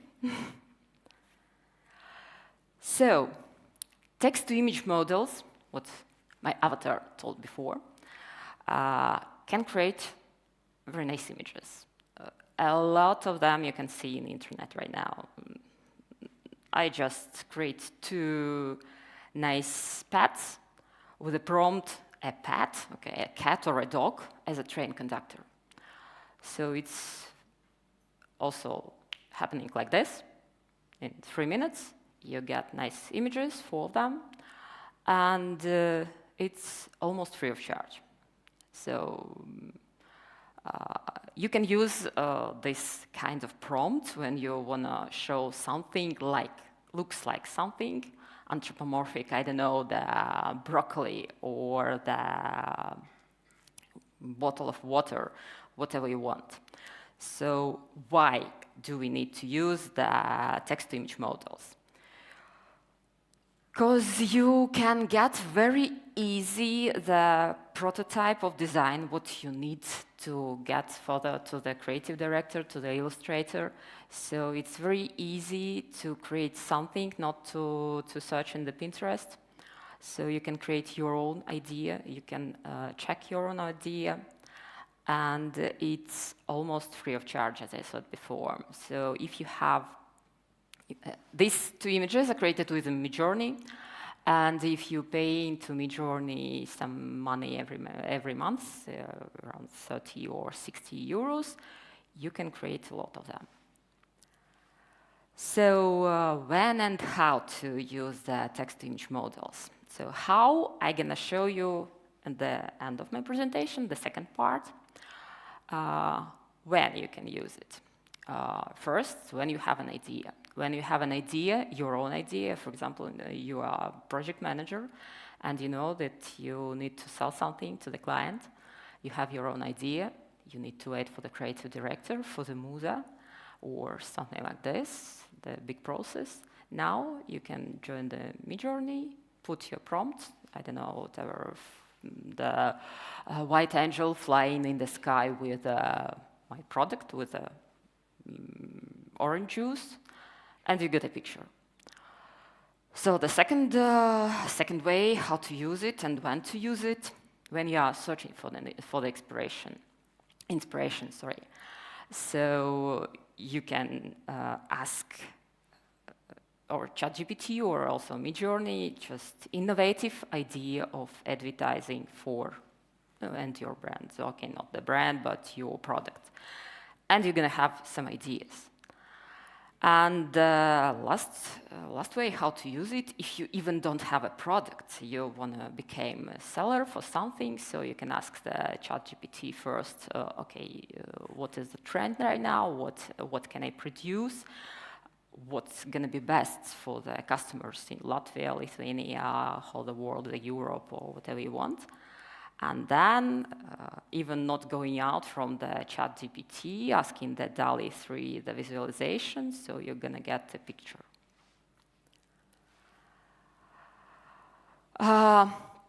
Okay, this image also is created with Midjourney, and the prompt is innovative outdoor bus shelter advertising idea. Okay, I have a small presentation for JCDecaux about my experience, so what I can make with Midjourney, and it was one of the cases. So, what can be innovative models for the bus shelters? So it's one of the samples. So, yeah, sorry. The previous one, I'd like to tell you that now with artificial intelligence, you can create a lot of things, not only the simple outdoor advertising that's always showing you the, I don't know, the burger or the juice or something like this, but it could be connected with a day of time, with the weather, with whatever you want. And there is some samples for this made with a DALL-E 3. It's like a concept. The same billboard can, not the billboard, the bus shelter, sorry, in the morning can show you the croissant advertising for the nearest bakery or the shop. And in the evening, when everybody is hungry, you're gonna go home and you see the burger. Oh, okay, I don't wanna make dinner at my home, so I'm gonna get a burger. Another example for the bus shelters regarding the weather. So if you have a very sunny day, hot outside, it's good showing you the advertising of the juice. And at the rainy day, it could be the raincoat, the umbrella, or whatever is connected with the rain. All these images are also created like this for 3 minutes. You don't need a creative director, you don't need an art director, you don't need nobody, just to visualize your idea. So there is 3 main things what text-to-image AI tools can do. The first is visual concept generation.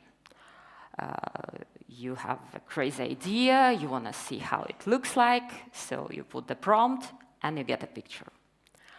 So the second one is artistic creation. So you imagine your product in the style of Salvador Dali, in a style of Impressionism or something like this.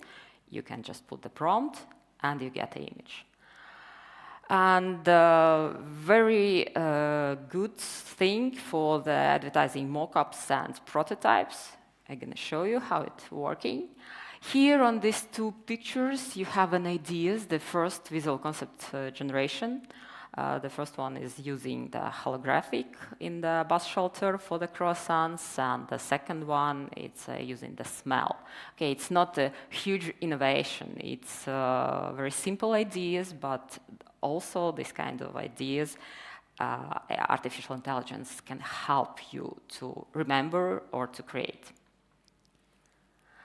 Here I'd like to show you the artistic creation. Just with the one word, you changing the one word for the same product, and you get totally different images. Here it was the ice cream, and the ice cream in a vintage style, and the Nordic style, and the minimalism.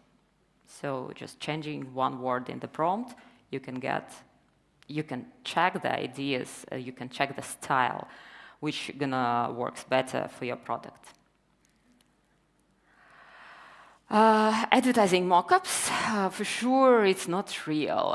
Somebody can ask why it looks like this, or what does it mean. But the prompt was also innovation idea for the bus shelter, and these images can reach you with their creativity, what to put inside the bus shelter, how to use the bus shelter, like, I don't know, like a small cafe or for the bakery or for something like this. So it's everything what I'm talking about, it's about the brainstorming. It's about getting the ideas not only from the humans, but from the artificial intelligence. And the last thing, what I was talking, the previous one, it's advertising prototypes. So you can create, if you don't know how gonna look your logo or on some products, you can create the product, the mock-up of the product, and try to put your logo on. Also, just some samples, some crazy samples. It's not the real visualization of the outdoor advertising, but also the idea. First one, it's about the shop with the clothes. The second one, I just imagine how the bus stop could be look like with flowers, like for flower shop. And the last one, it was a kids for the kids toy shop or something like this. These ideas are crazy, maybe not usable just one-to-one, but you can smell the idea from this to generate something new, yours. So everybody is talking about that. now artificial intelligence gonna steal all the professions from the humans. So I'm not agree. So there is some things what are still impossible, or as far as I know. We were speaking with my colleagues from the JCDecaux. Is it possible to create everything? Just, you put your logo and hope you get the image, the print file to go to the outdoor advertising. As I know, till now, it's impossible to do it in one artificial intelligence. You need to create the image in one, to put your logo in another one, and to go to the print with the specifications to the third one. So if you have a real product, a real special product, you still need a photo or the 3D prototype, 3D model. So it's not impossible, if you are not the huge brand, to get your logo or to get your real product in the visualization, creating the image in Midjourney or the DALL-E 3. There is some problems also with emotional content. As I understand, the artificial intelligence not so smart yet to understand all the small connections in culture, especially in the small countries like Latvia. So I've tried to create the images about LIGO and about the song festival. So that looks great, but there is some specialities that for sure the Midjourney don't know. Latvia so good like France or some other countries. So you're gonna get some strange things.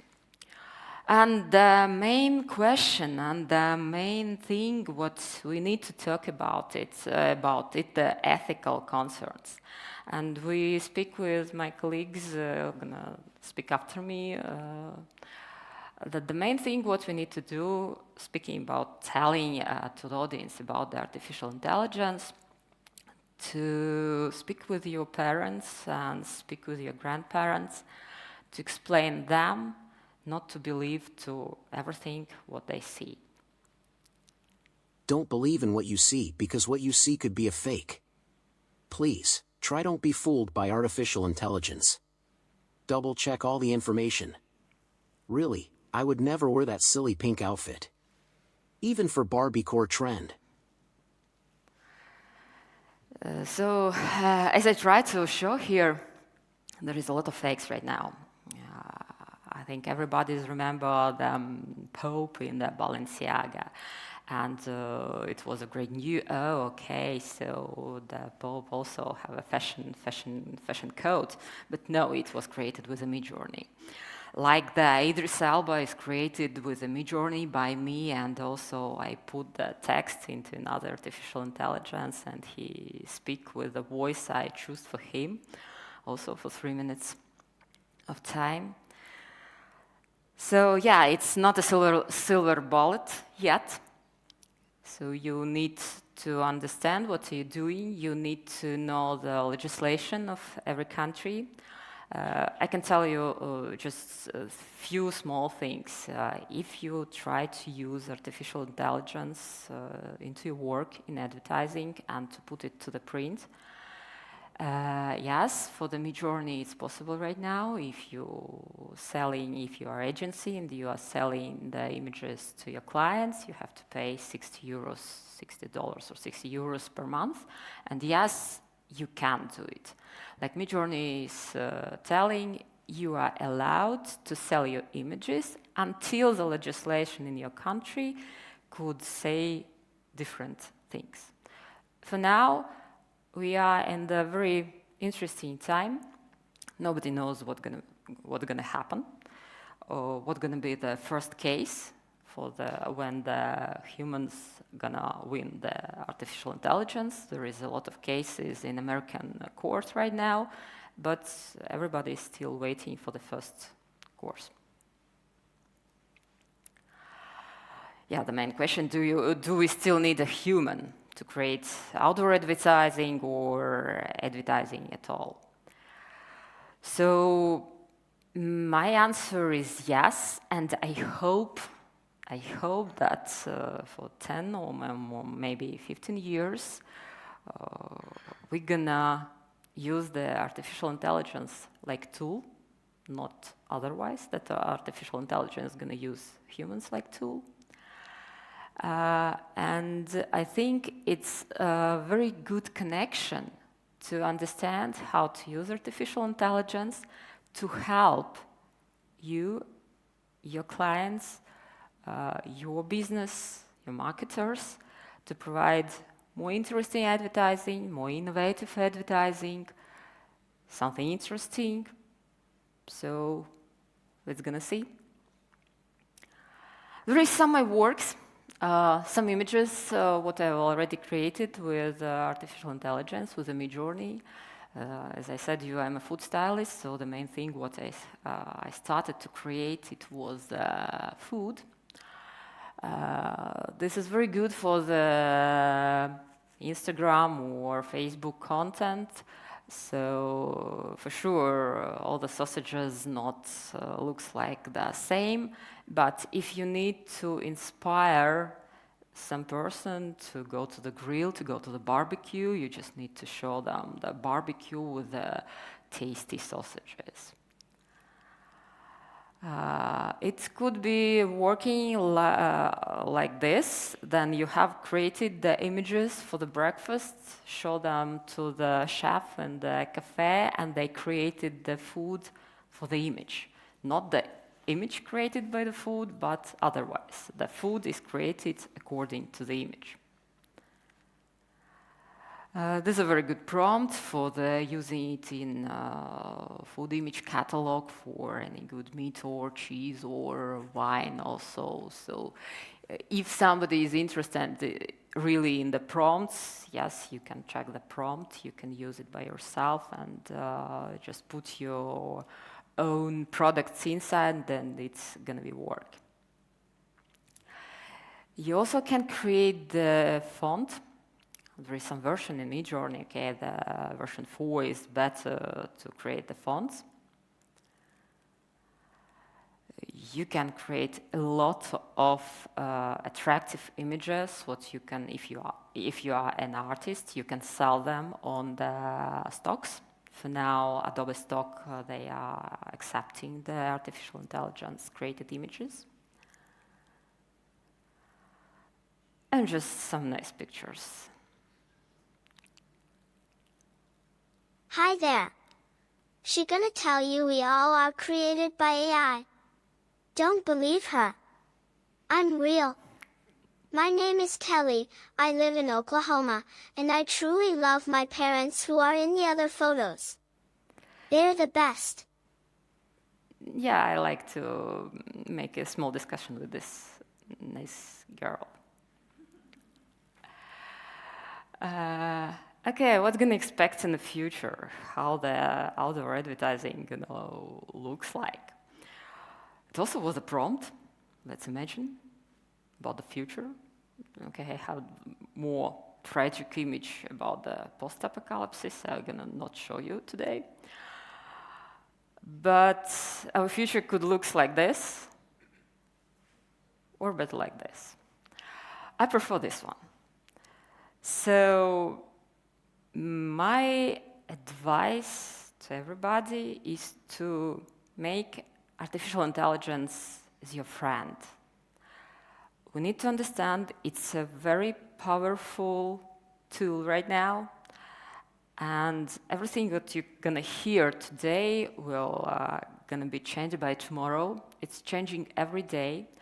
The year before now, I can't imagine that I'm gonna stand here and telling you about something so new also for me. So what's gonna be tomorrow or the day after tomorrow, we will know. But for now, yeah, let's make the artificial intelligence our friend. If you now feel a stress or a FOMO complex that you can't keep up with everything happening in the AI field, as well as take advantage of all its benefits, it's completely normal. I can't either. No one can for now. You're not alone.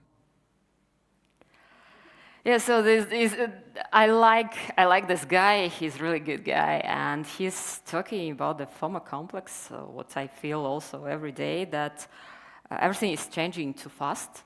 Everything is connected with artificial intelligence.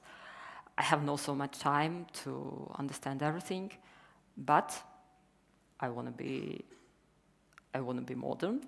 So that's why I have another Instagram. When I put in all my AI images, feel free to follow me on Instagram. And now I think it's going to be the most interesting part of my presentation. We're going to create something together.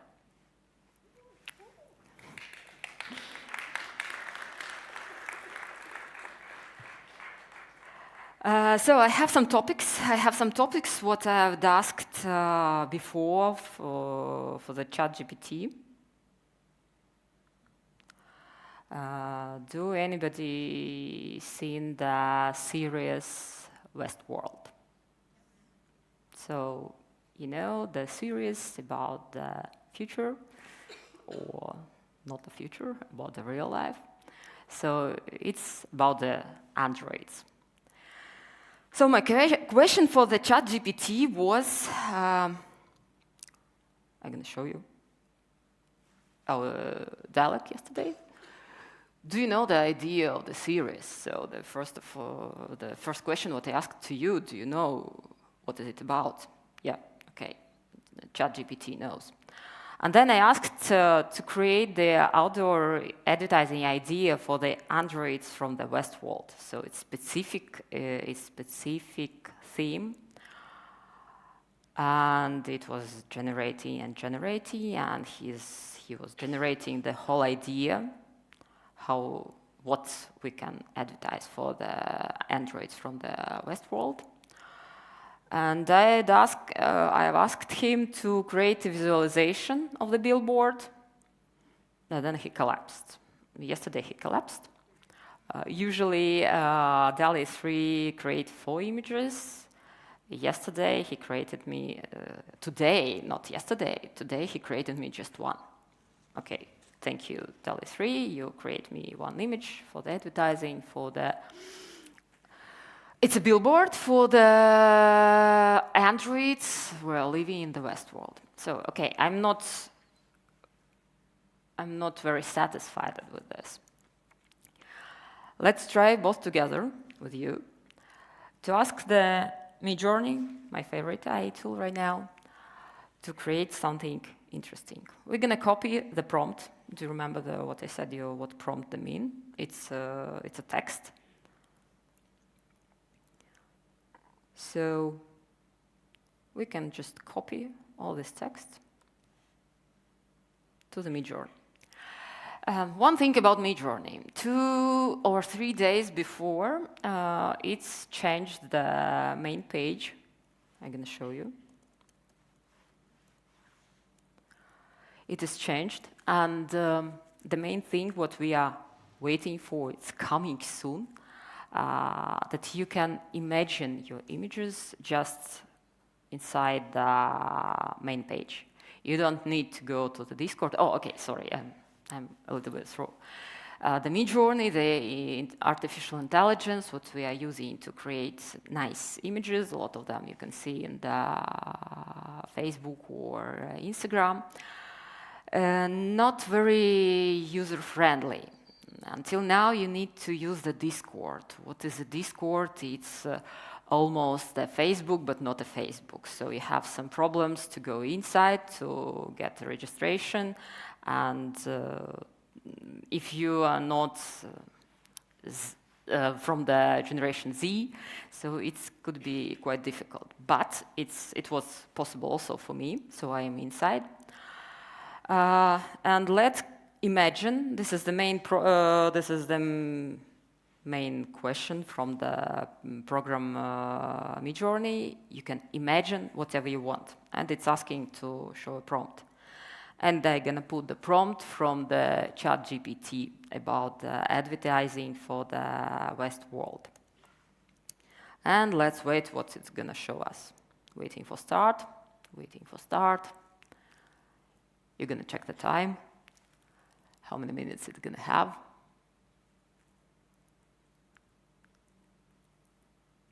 It starts to create.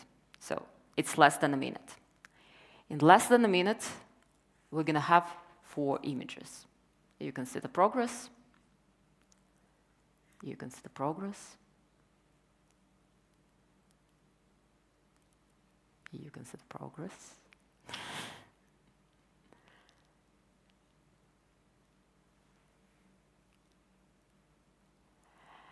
And now you can see 4 different images. What Midjourney created for us through the prompt we got from the ChatGPT.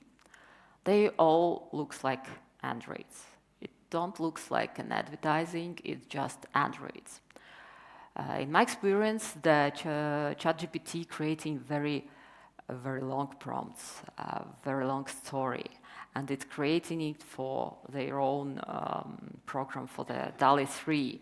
The DALL-E 3 for now better understand the human words. For the Midjourney, you still need to be a little bit interested in prompt engineering and shorter your prompt. So here I can show you the very easy prompt for this ecolinguist. It was just a very innovative outdoor advertising idea. Let's try together to make it right now with one more word. Very innovative outdoor advertising idea for what? Any word. Just one. For what? The product. Okay. Potato chips.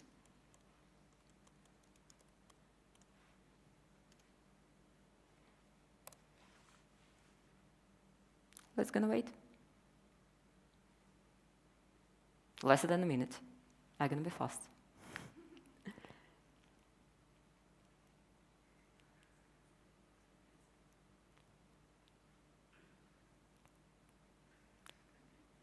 It's generating and generating and generating. It's generating the ideas. We have a brainstorm. Now we have a brainstorm with a Midjourney. I'm not an official representative of the Midjourney. They don't pay me money. So we've got 4 crazy images. I think first one could be usable. Why not? And maybe the 4th one. This is the first and this is the 4th. They counting like this: 1, 2, 3, 4. So we can choose the first one. And we got the image right now. It is usable for the internet. It's quite usable. If you need to upscale it for the print, yes, you need to use the upscale program. But I don't advise you to use this image like it is. Not just create the image and put it on the billboard or put it in your Instagram. First of all, it's an idea. It's an idea how you can make a photo, make an advertising at all about your own product.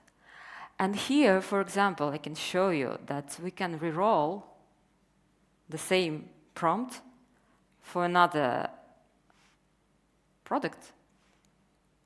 And for example, it's gonna be one more.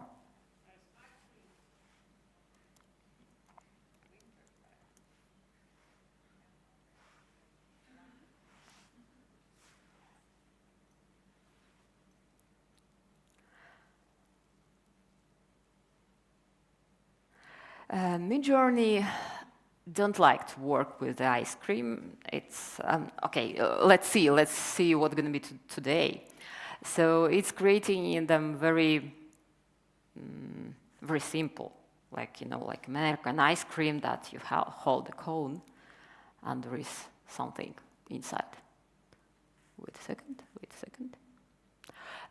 If somebody tried, in the audience, if somebody tried to use the Midjourney, please raise your hands. Okay, not a lot. Not a lot, so maybe it's interesting for others to see how we're producing these all fake images with Pope with Balenciaga. It's just happening like this. If you're writing, for example, the Pope in Balenciaga, you're going to have the Pope. And if you have the person, I don't know, the Paris Hilton or also the Idris Elba, they're creating the images, the real images. So, like, you can see. Okay, it's going faster and faster and more faster and more faster and 7% more.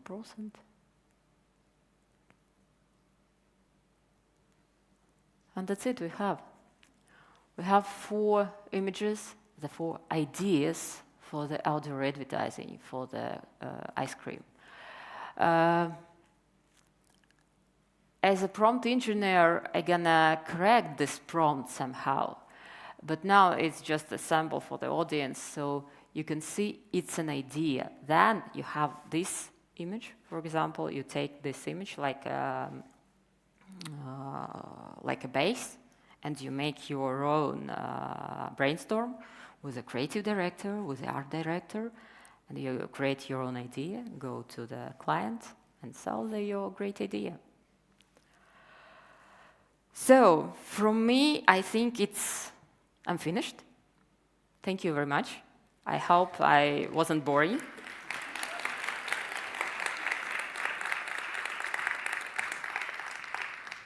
I think we can safely say that this was not boring at all. Okay, thank you.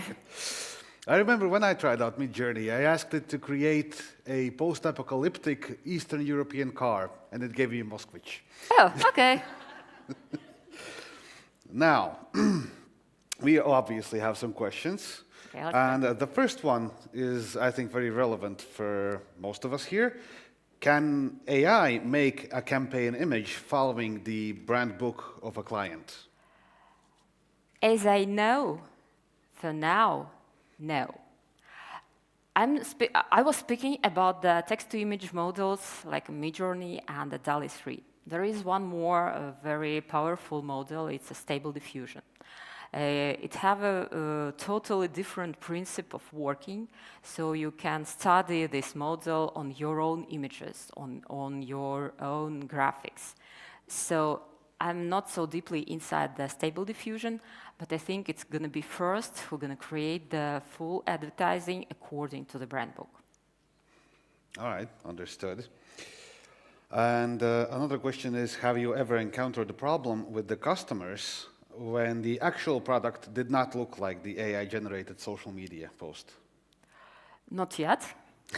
So most of my time I created the background for the product, and then we make an image of the real one and to put the real product into created castle or I don't know whatever wanted the client. So our main thing, our main job, I have a photo studio, so I have the photographers, so I'm a food stylist, so I can take the ice cream to make a fake ice cream, to looks like the real one, and to make an image, and to put it to the created of the Midjourney background, and it's going to be in advertising. All right, thank you for your answer. Yeah. And one last question would be, where would you recommend studying prompt engineering? It's a good question. So, nowadays there is a lot of advertising that in few lessons we're gonna teach you to create nice images in Midjourney or in Stable Diffusion or whatever you want. I can tell you the best way how to study the prompt engineering is to practice.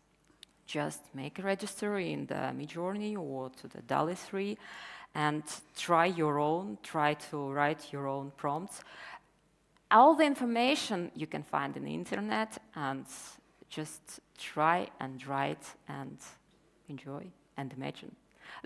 Why I like the Midjourney the most of all, the main word that they are using every day in every prompt, it's imagine. Imagine whatever you want. Thanks a lot, Arina. Thank you. Thank you.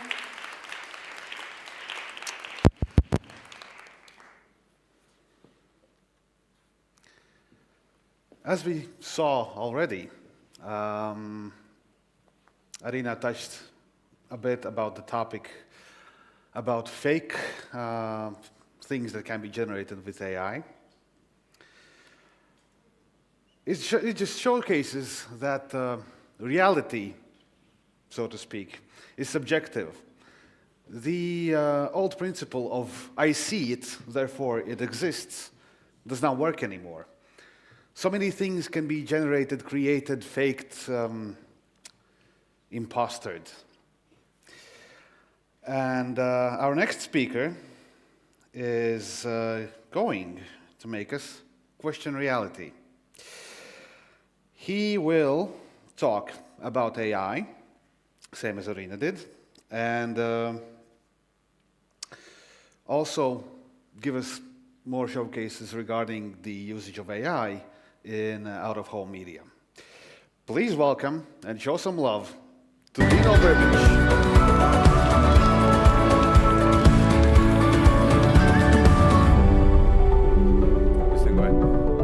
Thank you for making that last longer. We had to change the batteries. Welcome. Good afternoon. La bien, bonjour, etc. I'm Dino. I'll get the clicker. I do speak like this all the time. It is quite fast. I do apologize. Thank you for speaking in English or listening in English. I have noted the Eurovision, you didn't vote for us, no points, but Finland was okay. Well done, 12 points to Finland, that is okay. And I do have to run straight after this, so if you do want to have a chat to me, then rugby tackle me on the way out. However, welcome. Who am I, first of all? Why am I here? And clearly I like shirts. I'll come and stand here. I do tend to point at the screen a lot. I'm Dino, I'm not Italian, no way Italian, so please do not speak to me in Italian. I'm a techie. I've always been a coder, a games developer, innovation person. I'm also a creative, clearly. I've been a creative director. I went to university and did a design degree. I've worked in advertising for 30 years, various bits of advertising, marketing, out of home, online, you name it. One of the things I specialize in is out of home innovation. And also I host the Innovation Awards for the World Out of Home Organization as well. So if you've ever seen the WOO Awards, then I'm the person behind that, making sure it works. So kind of that's why I'm here. Hopefully that makes sense. So just a little bit of like where have I come from? I've come from, the BBC, Teletubbies, Pingu, Noddy, CD-ROMs back in the day. So if you remember CD-ROMs, good on you. I then worked for Disney, so launching Disney films, lots of Disney kids content, entertainment, always family entertainment. Then actually worked for the marketing agency that did the marketing for Disney. So I worked for Pixar, so I'd fly out and work with cars or, all those sorts of things. Started a company in music, so I've been through the startup world as well. If you ever remember Moshi Monsters, I helped launch the film. It's a kids' website. It was good to be there. And then I went into advertising where we did TV advertising, which is where I met out of home really for the first time. I've been doing marketing and advertising, but really out of home for the first time, probably about 10 years ago now. And I spent the last 5 years starting the innovation lab at Sky. So Sky is part of Comcast, NBC Universal. So how do you solve problems at scale for a big entertainment company? And now, here we are. That's how I got there. So, we're going to cover these things, and I'll read it off the screen. I'm going to give you a quick intro into what this thing is. And it's about, and the reason I'm not calling it anything is because I want you to tell me what I should call it for the rest of the presentation. So, a quick intro into it. Why is it a big deal, obviously? What is it? What isn't it? How does it actually work? I'm being very defensive about the word at the moment. What are some guidelines if you want to make it? And also, what other innovations? So we almost you have two presentations for the price of one. I'll do a little bit at the end, which is, you've heard quite a lot about AI and lots of really interesting things. I'll do a little bit at the end of what I see the future to be, maybe some of the things you need to know about. And also, if time permits, a little bit of QA, hopefully that will work. So, what should we call it? Now, the whole point is you've probably seen them online. It's those fake out-of-home things that you've probably seen on social media. You've got three options. Foo, which is fake out-of-home or faux out-of-home. You've got CGI ads, okay, interesting. Or you've got late entry VOO, which are kind of virtual out-of-home. So I can't really see, but who thinks it's going to be foo? Okay, who likes CGI? And who likes VOO? I think we're going to go with foo. Okay, we're going to go with foo. We're going to call it foo. Damn, because I've got a slide that says VOO on it. Never mind. Okay, foo it is. Thank you for that, bit of market research. So here's a quick intro into what it is. Who hasn't seen this? I know nobody's going to put their hand up, right?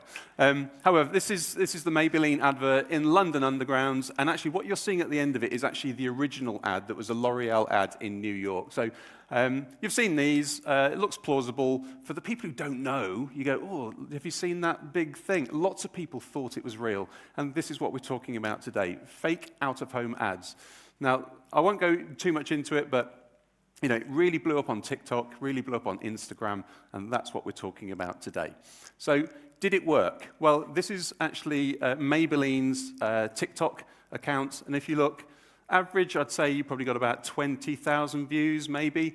So, just this one alone is about 15 times the average views, and the original one in New York, 13 million views. So for your billboard or for your activation, to get 13 million views is amazing. You can read some of these, some of the newspapers, some of the comments. Interestingly, out of here, people are saying, where is it? Can I come and see it? So you start to see some of the issues here. If you've flown to the UK and you go to the tube station to go and see where it is and it's not there, you're going to be a bit annoyed about that. So there are some very subtle dangers in where we're going with this, but we'll talk about those as we go. So did it work? Big yes. See what I did there? We've seen this before. So again, you may have seen this one. This was Magic Leap. They are augmented reality spectacles. Probably about 6 years ago now, this was, maybe 5 years. But this did the rounds on Facebook, on Instagram, that sort of thing. Everybody was on Facebook back in the day, Twitter, that sort of thing. So we've seen this. Everybody's kind of getting used to it. Now, if you've seen a car advert, probably in the last 5 years, none of the cars were real. I hate to break this to you, but almost no car adverts these days use actual cars. So this is the Mill in the UK, and they've built this rig you can see underneath their car. They can expand the wheelbase. They can do everything that matches the car they're trying to actually do the advert for. And somebody sits in it, and they spin around, and they then comp the car on top of it. So we're naturally predisposed to, these things are invisible to us now. Now you look at a car advert after this, I'm really sorry, but it's not real. But you can start to spot things like the shadows are all really good. And even if you're watching live sports, so, you know, this is football. Again, if you didn't know this goes on, I'm really sorry. But no, the billboards in the background, they're all live. So lots of things you'll see printed on the actual pitch, they're not there. And all the real-time processing to actually put the players in front of it, all that sort of stuff is being done, and people don't even realize. So the public is used to it. And, Levo will attest. This used to say pubic, so I'm sorry about that. Well caught. However, it's now in our world, so we need to have an opinion on it. And this is, hopefully, will lead you to get an opinion today.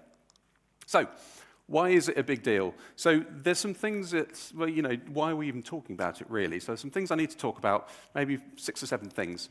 First of all, you get access to the young, trendy platforms. So, YouTube Shorts, Instagram, TikTok. So, this is where your new audience are. Out of home reaches everybody, as we know. Very specifically, you're getting a very different audience and a very wide audience. There is some science behind it as well. So if I said, can you see the cigar in the wall? Hands up who can see the cigar. Right, okay. So you're thinking I'm absolutely, like, what's he talking about? The cigar in the wall. It's just the wall. I'm going to draw a picture round the cigar. Okay. So what's going on here is the people who knew it have gone, oh, I know this one. I can see the cigar. I feel special. The people who couldn't see it are going, wait a minute, this is interesting. Now, if I get rid of that again, and I say, where's the cigar in the wall? You'll go, well, it's quite obviously there, right? So there are three types of thing that have just gone on there. There's confused people at the beginning going, wait a minute. There's the people who go, oh, I know this one. And now there's a whole new group of people that go, I solved it. If I see this again, I'm going to say it's there. And I can probably search for this on the internet straight when I come away from here and do it to my friends as well. So that thing that you just did, you achieved some sort of breakthrough when you were watching it. That's really important. A little chemical signal's gone through your head. You feel better about that image than just a picture of a wall. So that's what's happening with these fake out-of-homes. You go, wait a minute, is that real? And you're trying to work at it. So that is a great advertising benefit. Obviously, if you're using social media to distribute these, your origin story may be in Latvia, but your audience is everywhere. It's pretty obvious. I needed to put that slide in anyway, but it is pretty powerful as well. Now, this is the slightly not so great thing, or so great thing. You could probably sidestep some production costs as well by doing these virtual out-of-home things. For instance, you may not need any license location fees. You may need to sort of cordon off a street to do your thing. Not anymore, because it's all virtual. You don't have to adhere to any pixel specs. There's no width and there's no height to any of this sort of thing. Likewise, there's no media ingestion. You don't have to sort of meet the deadline and make sure it's in and distributed to all of the screens, all the different totems and 24 sheets, that sort of thing. And also, your project management, you can just do away with all your out-of-home because it's just purely an online social video build, pretty much. Advertising standards probably don't need to get involved because it's just about online. So there's a lot of other things in here, and there's a couple of other things you probably don't need to pay for as well, which is that 50% of the billboards goes into the local community. You don't have to pay for that either. So there's a lot of really interesting things going on in here. And this is really interesting. It was this was mentioned earlier. So premium signaling. Now, this is a jet that you can hire if you're an Instagrammer. You hire this for a couple of hours, you get all your mates, and you take some pictures of you going on your private jet, and it never leaves the floor. And likewise, you can hire the Lamborghini as well if you really want to. So this is all about premium signaling. So if your billboard appears on Times Square, your brand has made it. If all you've got to do is Photoshop your brand into a Times Square media place, your brand has made it, and nobody really knows, but you didn't do any of the hard work to make it. So this kind of premium signaling, by being around these spaces that people are now borrowing for these fake advertising, that's a really, it's a powerful thing. Excuse me, I do have a cough. I will cough. Trends is really interesting as well. So if you've ever seen the trend bell curve, you have the innovators and the early adopters over on this side, and they get really excited about all this sort of stuff. It's kind of where we're at with AI right now as well. Now, if it jumps the chasm, something big happens and it goes into the public world, then you get the early majority, you get the late majority, and what are called the laggards. Those are the people who just sort of, they don't really want to get involved, but they hear about it last thing. Now, this is called the early market, and this is called the mainstream market. I think we're about here right now. So we're just on this bell curve. Could peak pretty quickly, may actually have a couple of years left in it. So just bear that in mind. It is a trend, and we're currently traversing it, but I think it has jumped the chasm. That's why you're hearing about it now. Also, it is pushing creativity. So there's quite a lot that you've seen. Even the fact that we're even talking about it is pushing creativity. People are doing some really interesting stuff with it. So these numbers at the bottom, millions. Those are numbers that any normal social campaign, any brand would absolutely die for on social media. So there's something going on here that is actually pushing creativity. Obviously, whether it's real or not doesn't really matter. So what is foo? That's why because I didn't know what you were going to say. What is it? So there's a spectrum, okay? Over on this side, we have probably somebody in their bedroom, a 3D person, like not a 3D person, but somebody who does 3D, probably sat in their underpants with a laptop doing CGI. Okay, over on this side. That's probably social media content. Over on this side, we have the Holy Grail. So it's an official branded campaign which is based on a plausible out-of-home scenario. Everything is all good. Somewhere in the middle is probably an official campaign, but it's just using the world as a background. So it's more like an activation rather than out-of-home. And this is the interesting thing. We're calling it foo, but we're leaning a little bit into borrowing some stuff that's not really in our world. But we're calling it foo. Okay, and we sort of went, that's all ours, and we're owning that term. So just be aware that real false out-of-home is at that end, but really we're talking about that end forward is a good playground to be in. This bit, not so much. That's why I've written it quite big. I think there are some rules to it. 3 of them, of the 5 that I'm about to say, I think are critical. 2 of them are optional. So the first one is to be virtual or false. It can't be real, obviously. It's a bit obvious. So first one, the ad did not exist. Tick. Okay, great. Second one, did the brand actually exist? Now, if you've just made up a thing, it's a tomato rolling through a village or just a boat going across the sky, then it's just a piece of CGI. So the brand needs to be a thing. Likewise, was it authorized by the brand? So rather than somebody at home just saying, I'm going to do some CGI with a can of Coke, go, great, well, it's not an official campaign. So I think those are the 3 ones. It needs to be false, it needs to be real, and it needs to be authorized. And there's 2 optional ones as well, which is where we get into this out-of-homeness. Was it actually based on a viable out-of-home location? And also, was it in partnership with that out-of-home location? Or media owner, shall I say. So those are the 2 optionals, and that's where it gets a little bit blurry. So those are the rules that I've applied to when I've got some examples. And you're probably thinking, well, this is great, you've only shown us 1 example so far, and I'm going to show you all the examples now. So this is that Maybelline one. Let's start with that one. There's a couple of things about this one, other than the fact that many people thought it was actually real. You will notice in the tube ad, they've also put a Maybelline ad in the background.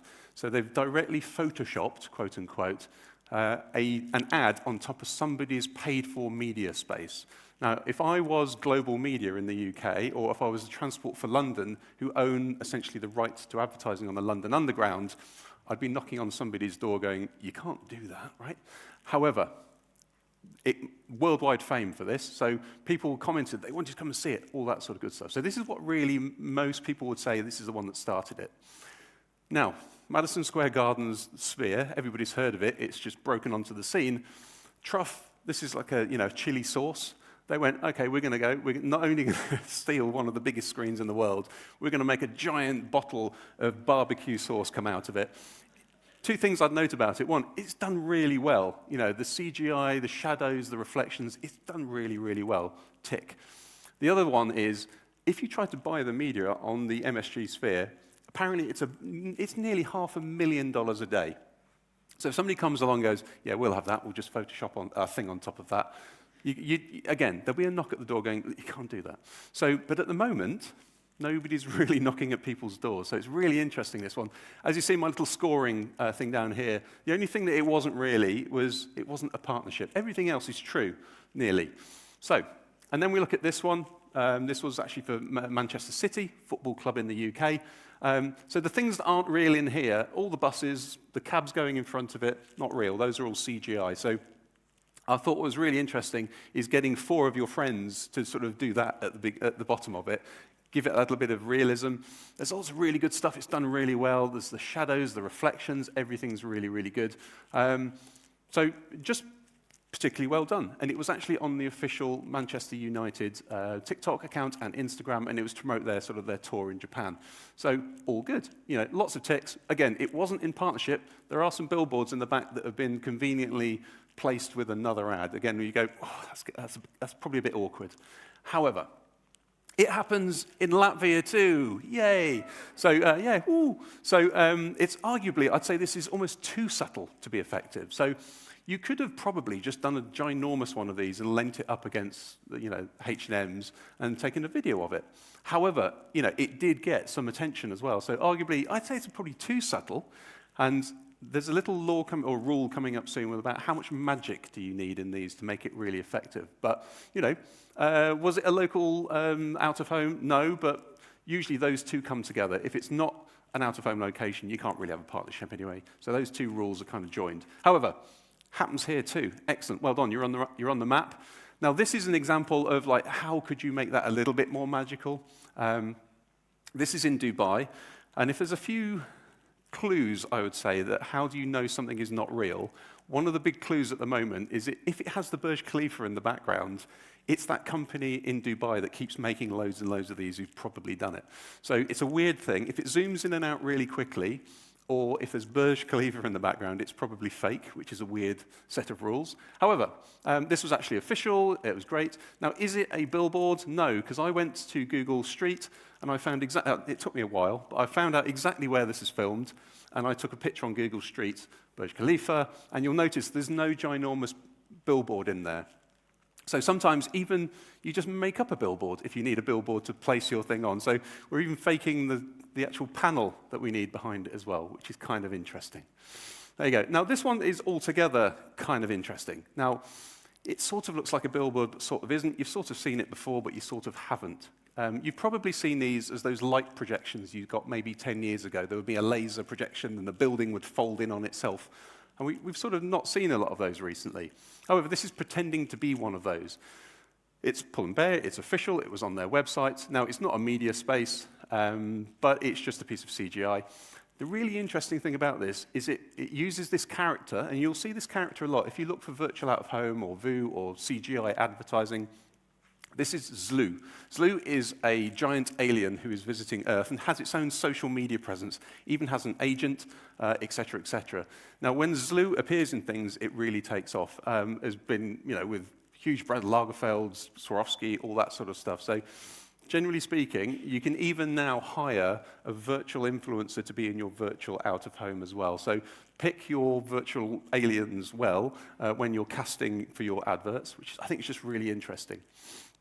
And then we've seen this other one. This is also from L'Oreal, same as the Maybelline brand we saw at the beginning. Now, there's a couple of, great, this is for sort of lipstick, and it was all saying, it's long-lasting, and this is how they were doing that. So the story is good. It's demonstrating the product. There's a couple of things in here you'll notice as well. I would say, number plate, L'Oreal, giveaway. The words on the street you're about to see, it will say match resistance, and in the background you'll see the L'Oreal as well. So if you look really closely, you'll go, oh yeah, it's definitely branded. So they're not lying about it particularly, but everybody thought this was amazing, and of course it's French, so de cheveux, 2CV. They're doing all the good branding stuff as well, so I really like that, and it's a red one, etc. So that's good. And then, then we come up to this one. So this got a huge amount of heat as well, just because it was so subtle. So Alexandra Wang, so New York is really the story. So you see those bags where it says New York, Paris. New York is really the center. So if you didn't know that was Manhattan Bridge, you just go, it's just a bridge. But that's Manhattan Bridge. They're not talking about it. They've not done it on something obvious like the Burj Khalifa or the Eiffel Tower. They've kept it kind of subtle. And it's also really kind of subtle as well. So one of the rules I think is really interesting is don't be too obvious. If you're from New York, you know exactly what that is. And also you're thinking, not many people know what that is, and therefore, I've done that a bit of science where I've had a little bit of an endorphin rush as well. So really, really subtle. And the other thing I'd say is you don't have to be too clever about the idea. In advertising, there are a few cliches. If you're struggling with your product, make it bigger, make it smaller, make it 1 million of them, make it the one in the world, whatever it is. So this is just make it bigger. That seems to work with these. Likewise, Barbie. Now we're starting to get a few reds going on in here, and they don't actually sort of match up with our rules anymore. So this was not official. A lot of people have seen this, thought it was official. There was a lot of marketing going around at the moment for Barbie, and this wasn't part of it. So if you are Mattel, you were asked about this and said, look, it's not one of ours. Likewise, Warner Brothers, who are behind the film, said, not one of ours either. Interestingly, neither of those two massive brands who are very litigious about copyright, neither of them asked for this to be taken down as far as I can tell. So they know the power of this, and they thought, oh, yeah, this has got millions and millions of views as well. So it wasn't official, but it's interesting. Right at the moment, people are running with it because it's very interesting and people are looking at them. Again, Burj Khalifa in the background, that's how you know it's not real. So there you go. This one, I'm not sure. I couldn't find any evidence of whether it was real or not, but there's a couple of things. Again, the second one is if you zoom in and out of a video a lot and you get a little bit of autofocus on each one of those, it's almost a dead giveaway something is not real. So as you see here, zooming in, zooming out. I don't know whether the last time you took a photo or a video and zoomed in and out a lot, not many people actually do it, but in the CGI world, they sort of think it looks like it's sort of edgy and hand done. So I don't think this is real. However, this is in Berlin. This is a Berlin TV mast. It's not real, yet it got a huge amount of views as well. So, it doesn't really matter. Again, it's the same law. Just make it big, and people will view it at the moment. So there you go. However, what isn't foo. These are all along that spectrum of rules, and some of them do work, some of them don't. Some of them work more effectively than others. There are some things that just aren't. This is actually mist projection or water projection. This has been around for a while, and these can actually come in little units like this, and you can interact with them, and it just basically, it's almost like a vape, and it just projects onto the vape. And these can happen in bays, in the sea. They can happen in municipal parks, wherever it is. But this is just being projected. It looks like a hologram. Only works at night, really. But you can see how they work. You just project onto mist. If it's windy, it doesn't work so well. If it's foggy, it works brilliantly. There you go. So those aren't. Also worth mentioning, this is on that left side of the spectrum. So this is, it's a 3D render. Great. It's actually a character, it's a known character, but it's not really a brand as such. Somebody's just downloaded a 3D character and they've just animated it. This billboard doesn't exist. It's not really doing anything. So on those rules, it is sort of real, kinda. It's not official. There's no out of home. But this has got 20 million combined views. So you don't even have to be that smart. So I'm just saying, for us, in the out-of-home, the branded client world, you need to be on that side of it. But there are people over here just making stuff at the moment that just looks plausible and interesting. So this isn't what I would class as foo, but it's still people playing around. This is trying to also pretend to be anamorphic 3D. So we'll come on to that in one slide. But this is also not real, because it is a real virtual thing. So this is Snapchat glasses. Remember the little Snapchat glasses from probably 7 or 8 years ago? If anybody would like to buy some, come and let me know. I've got 3 pairs of them. However, this is actual augmented reality. So you're wearing spectacles, and this is what you see. So you often see videos online, especially of the likes of Meta or Amazon, showing what they're doing with their virtual or augmented reality. And pass-through mode is what this is kind of called on the new glasses. So you often see things like this, and that is actually real. So you have to be careful for that. And that anamorphic thing that I've just mentioned, if you've been living in a cave, you won't have seen this. But normally, if you stand about here and you look at this billboard right, it will look like the 3D things. And that was almost like the gateway drug, as it's called, into this kind of, we're not sure what's real and what's not. So it's created a huge amount of interest.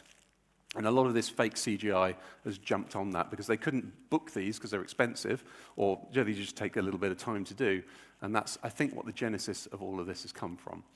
So, how does it actually work? So I'm going to try and talk over it. Now, again, I think I've done a really simple version of how it works.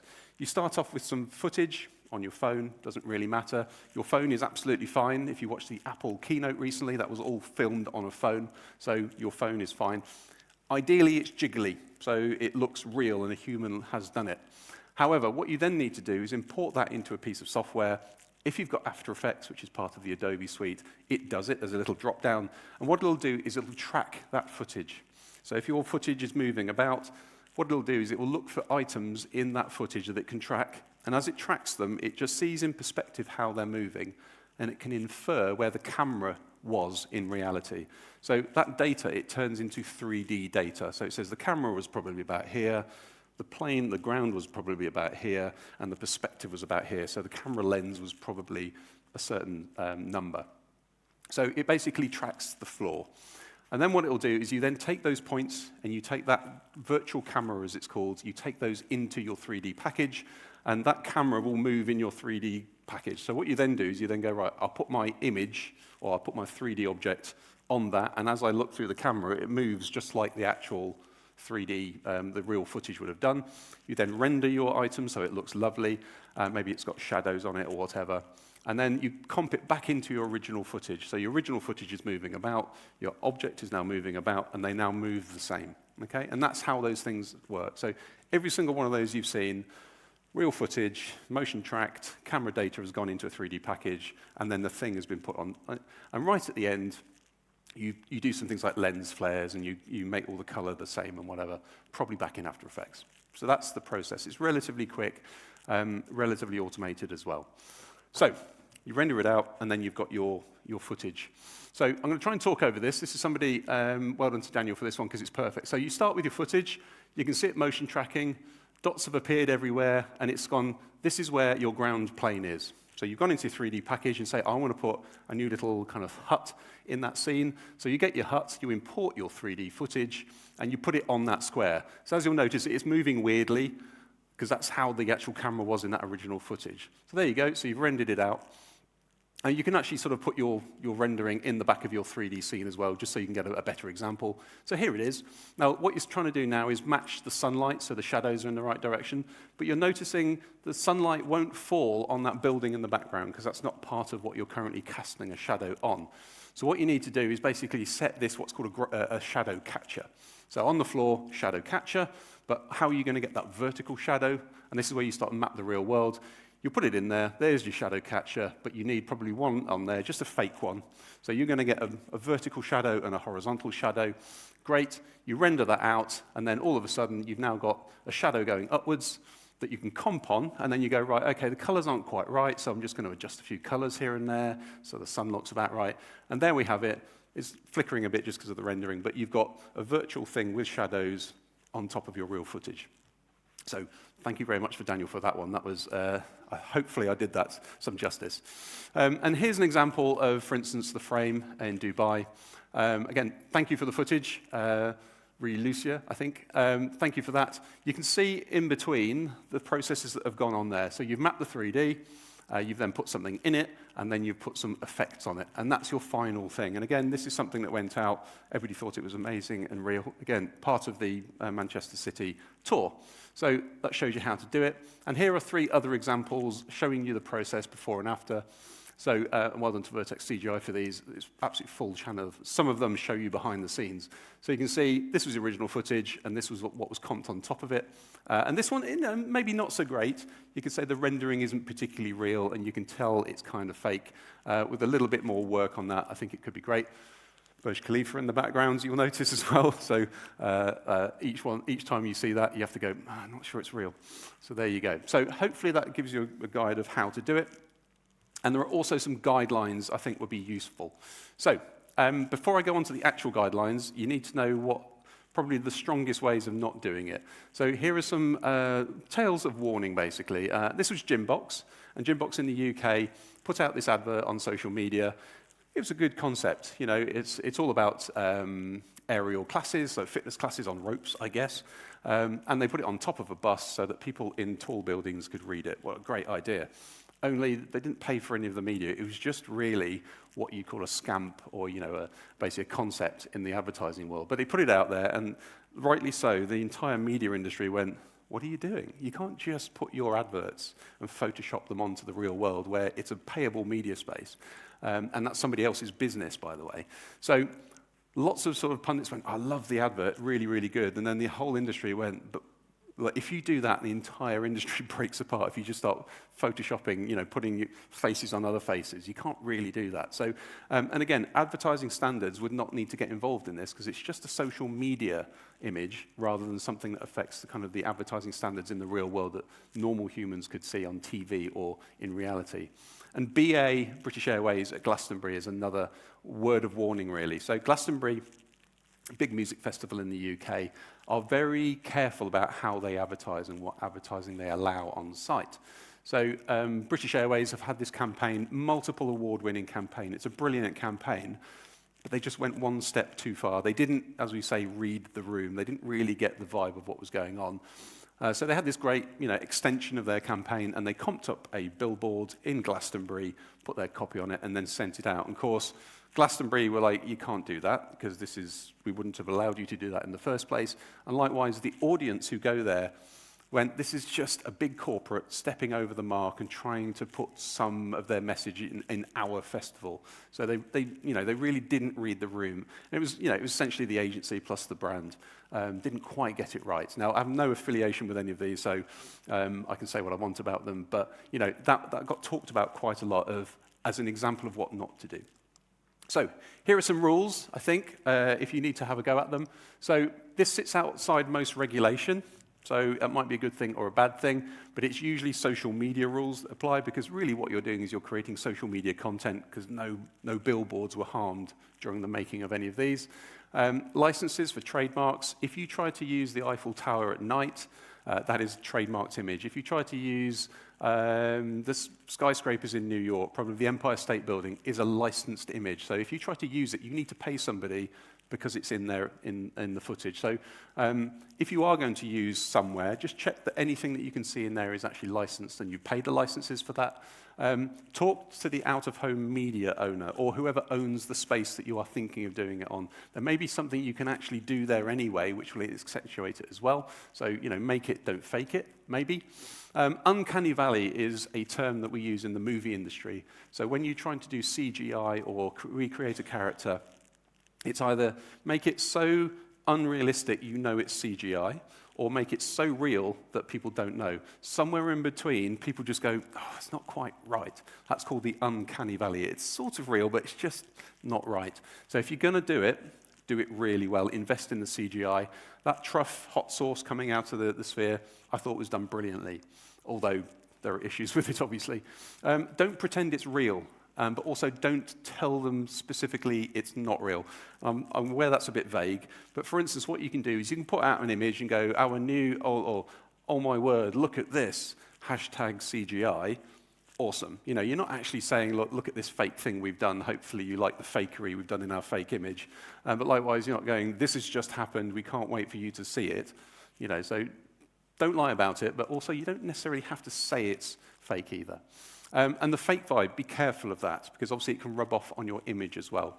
If you do something where your brand or your product can't be supported, people think it does something it doesn't, then people go, wait a minute, I don't trust you. We've heard this morning about transparency and trust are really important in your brand. If you lose those, it takes a long time to get it back. So just be careful what you do, and make sure you don't overstep the mark. Be playful, but just try not to be fake. Others can copy you as well. What we've seen is, if you look at a lot of these, everybody's jumping on the bandwagon. And on that initial thing, it's the people on the left-hand side. So the people who are in their bedroom with a copy of Cinema 4D or Blender and After Effects, and they can make this stuff as well. So you might need to be aware, if you show the way, people might go, well, we can do it as well. And they might do it to your brand as well. The bigger your brand, the more attraction you might get to it as well. So have a policy. Like Barbie, like Mattel, for instance, they went, yeah, we know it's bad, but we're going to leave it for now. They probably had a policy about that. There was certainly a lawyer's discussion went on somewhere. Keep it subtle. You know, that thing with the cigar, keep it subtle. You need the aha moment. You need the endorphin rush. And also make sure it's part of a real campaign. If it's just a piece of fluff on the internet, that's probably where it sits. As soon as you start to see real advertising, real billboards that back this up as well, you basically put it all into the same bucket in your head of trust and amazingness. And also launch it well. So yes, this is social media. If you're not experts in social media, make sure you've got a social media plan. Get an influencer. Maybe even if your star in there is a virtual influencer, there are those sorts of things. But just make sure you've got a plan for launching this alongside your other branded assets as well. If you took 4 things away, keep it on the real side of magic. If you don't have enough magic, it's not going to be interesting. If it's too real, you wouldn't know either. So keep it on the real side of magic. Talk to the in real life. That's what IRL stands. That's what the cool kids call it, IRL. Talk to the location owner. Just make sure you're good to do it, and just make sure you haven't ignored any of the things that you could make it absolutely amazing by talking to them. Make it part of a wider campaign, and also do it now before that trend starts to wane. So maybe in a couple of years' time, it will just be the same as the metaverse was last year, the same as NFTs were the year before. They were the big hot ticket. Now, if you did a metaverse right now, it's like, oh, it's a little bit 2 years ago, maybe a year ago. So do it right now. I think you're still good, okay? So now go out and make some. That's why go and do it. So you have my permission. If there's any legal issues, it's not my fault. So now that was the first bit. Now you have a quick second bit. How long have I got? Good, good. How long have I got? Good. Okay, excellent. I'll work with that. So I'm going to do the second bit, which is just hopefully quite quick. Other things you should probably know about, trends you should know about. Hopefully you know about a bunch of these already. If not, there's a video of this. Hopefully I'll share this as well. You can look these up later. They've all got URLs on the bottom if you want to follow them up. However, before I go into trends, I just want to talk about hype cycles. Gartner, research company, do hype cycles every year. You can love them or hate them, it doesn't really matter, but it serves a purpose. For anything at the moment, there is a trend, there is hype. People hear about it and want it to be amazing. There are 5 areas of hype. First of all, there's a innovation trigger, a technology happens which makes something possible that wasn't there before. People hear about it, which is the peak of inflated expectations. AI can solve the world, it can kill everybody. What are we expecting from it? Right at the peak, and then you go, well, actually, it's not that good. The metaverse, we're all going to live in the metaverse in 5 years' time, and then you realize the metaverse isn't that interesting, and it doesn't really work, and the AR headsets are expensive.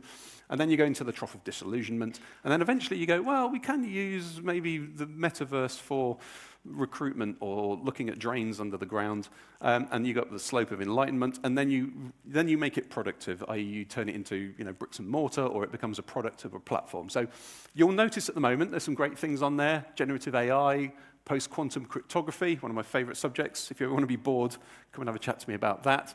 But some really good things on there, but you'll notice this is really, really empty on here.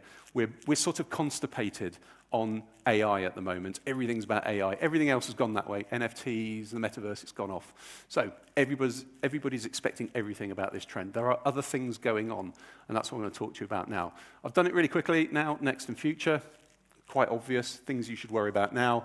Things, don't lose any sleep about it, but just be aware it's happening over in the future. There's only a couple of examples for each one. So let's talk about now. What am I excited by? What am I seeing right now that other people should know about? Just had a great presentation about generative AI.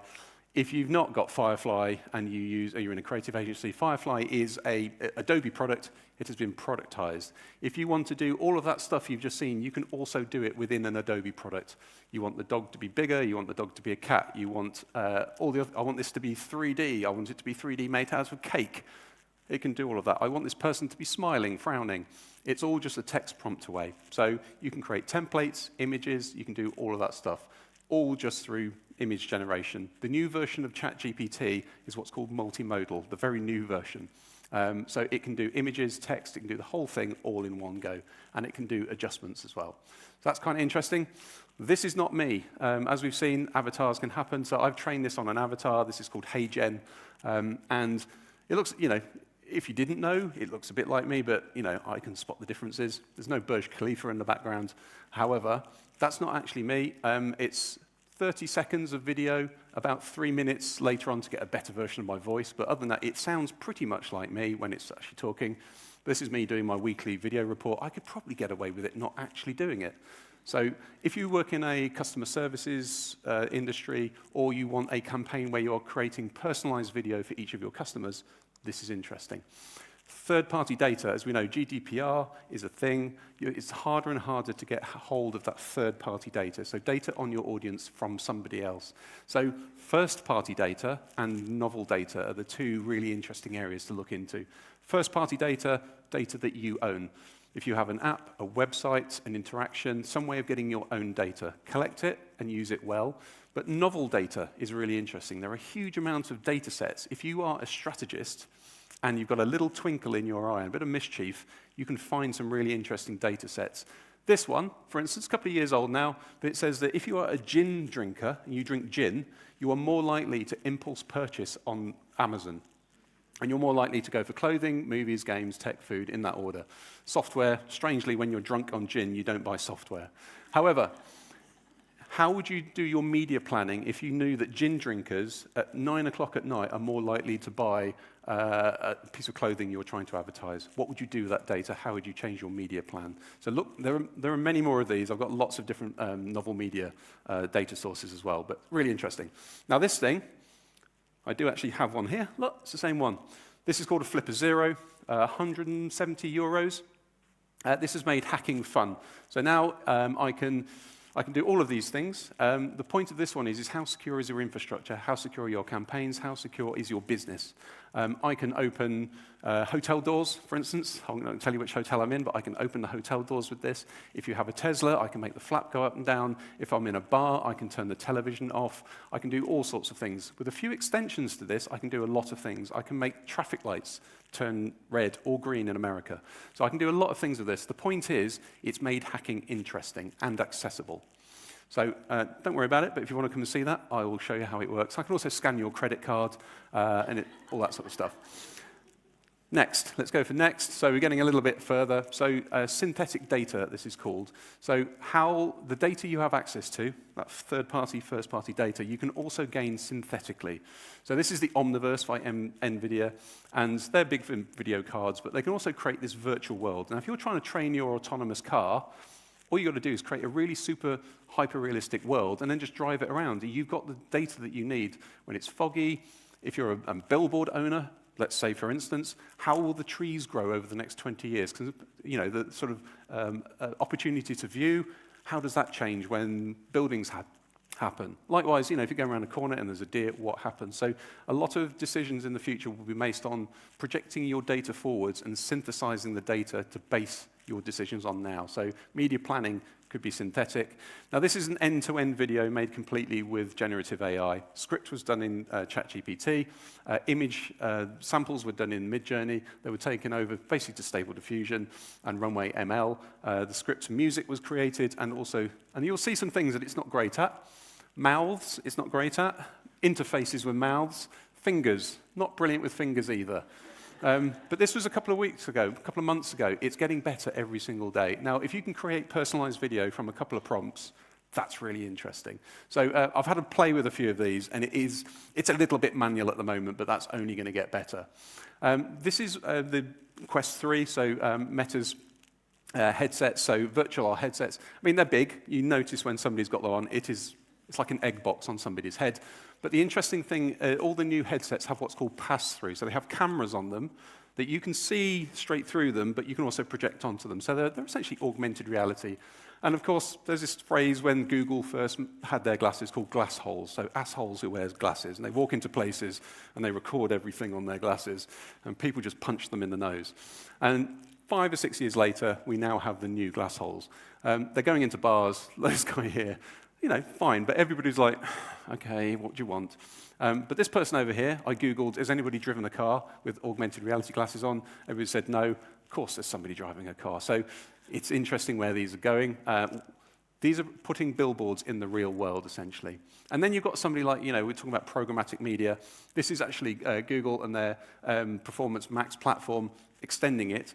If you don't have quite the media you need for your programmatic media campaign, it will make them up using all that generative AI good stuff.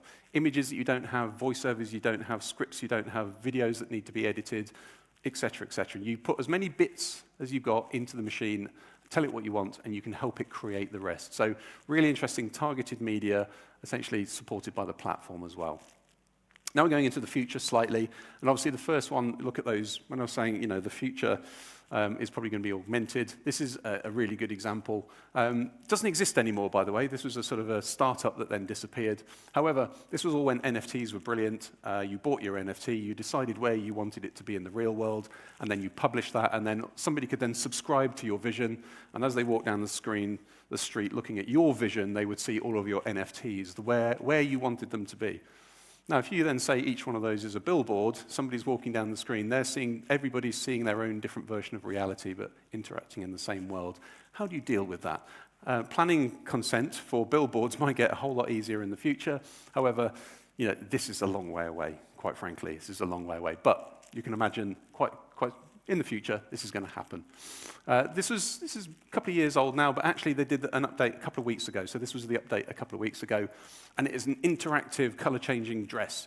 Now, in reality, it's not quite as cool as you think. You look, there's lots of scales, little scales. Each one is a screen that can go white or black. So it's a bit like a sort of privacy glass.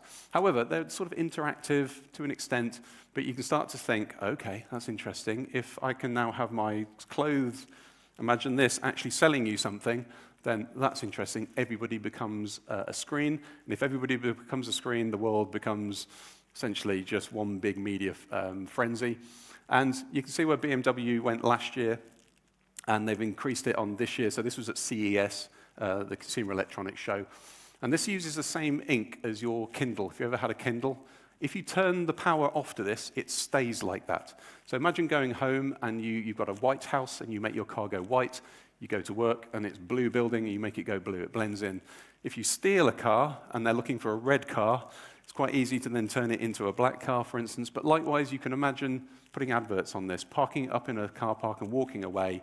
the cameras around it will tell you whether you actually had any person look at it or not. So screens around us, not necessarily official screens. And then just finally, just to quite literally blow your mind, this is reaching into somebody's actual mind and visualizing the images in their head. So the way this works is lots of people were shown images, or lots of people were shown thousands of images, and as they were shown the images, one after another, they were in an MRI scanner. The MRI scanner was reading their brain data. So for every picture of a train, they got the brain data, and they showed enough people pictures of the same train to get some sort of trend in that data. So later on, put somebody else in an fMRI scanner, just listen for that same data, and they can say, we're pretty sure they were looking at this train. And if you do that enough, you can start correlating data in the head to what they might have been seeing, to the point where, if you are shown these images here, these are the images that got brought out of their brain. So if you're thinking, what did I dream of last night?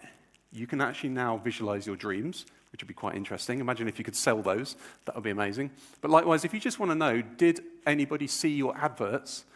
Make them walk down the street, put them in an MRI scanner, fMRI scanner, and pull the images straight out of their brain, and you can get absolute proof whether they saw your advert or not, effectiveness, essentially for real. So, this is all done with machine learning and, generative neural networks, etc. However, if you want to take something away from today, that's where we're going probably, selling your dreams for money on the internet.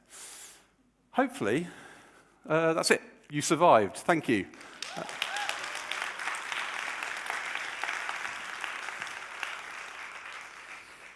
Thank you for the presentation. My main takeaway, stop buying gin. Yes, yeah. No, stop drinking gin. Luckily, I am mostly a whiskey guy myself, so I have managed to avoid bad purchases. Good choice. Obviously, we have a couple of questions. And I'm going to pick this one first because it's kind of what I wanted to ask myself. Don't these foos make too big of a negative impact for all those who believed it was real and wanted to see it? I think that's the interesting bit about social media is the place you go to disprove what you think. So I don't think there's anybody who's going to see the Maybelline tube train and go, do you know what? I'll put down stop what I'm doing, I'm going to go down there right now. They're going to go onto Facebook, they're going to go onto Twitter and go, have you seen this thing? And they go, yeah, it's not real. The first comment is always, it's not real. And then you're okay at that point. So yes, but in reality, people are smarter than that. At least on the second search that they do. True, but I personally did feel sad when I realized, it's not real. I really wanted to see it like in real life. That would be cool, but then I felt sad for a moment. So that's what I was saying about that. Just be careful with the fake. It doesn't transfer. So make it a joy, and you go, it's not real, but it is amazing. Fair point, yeah.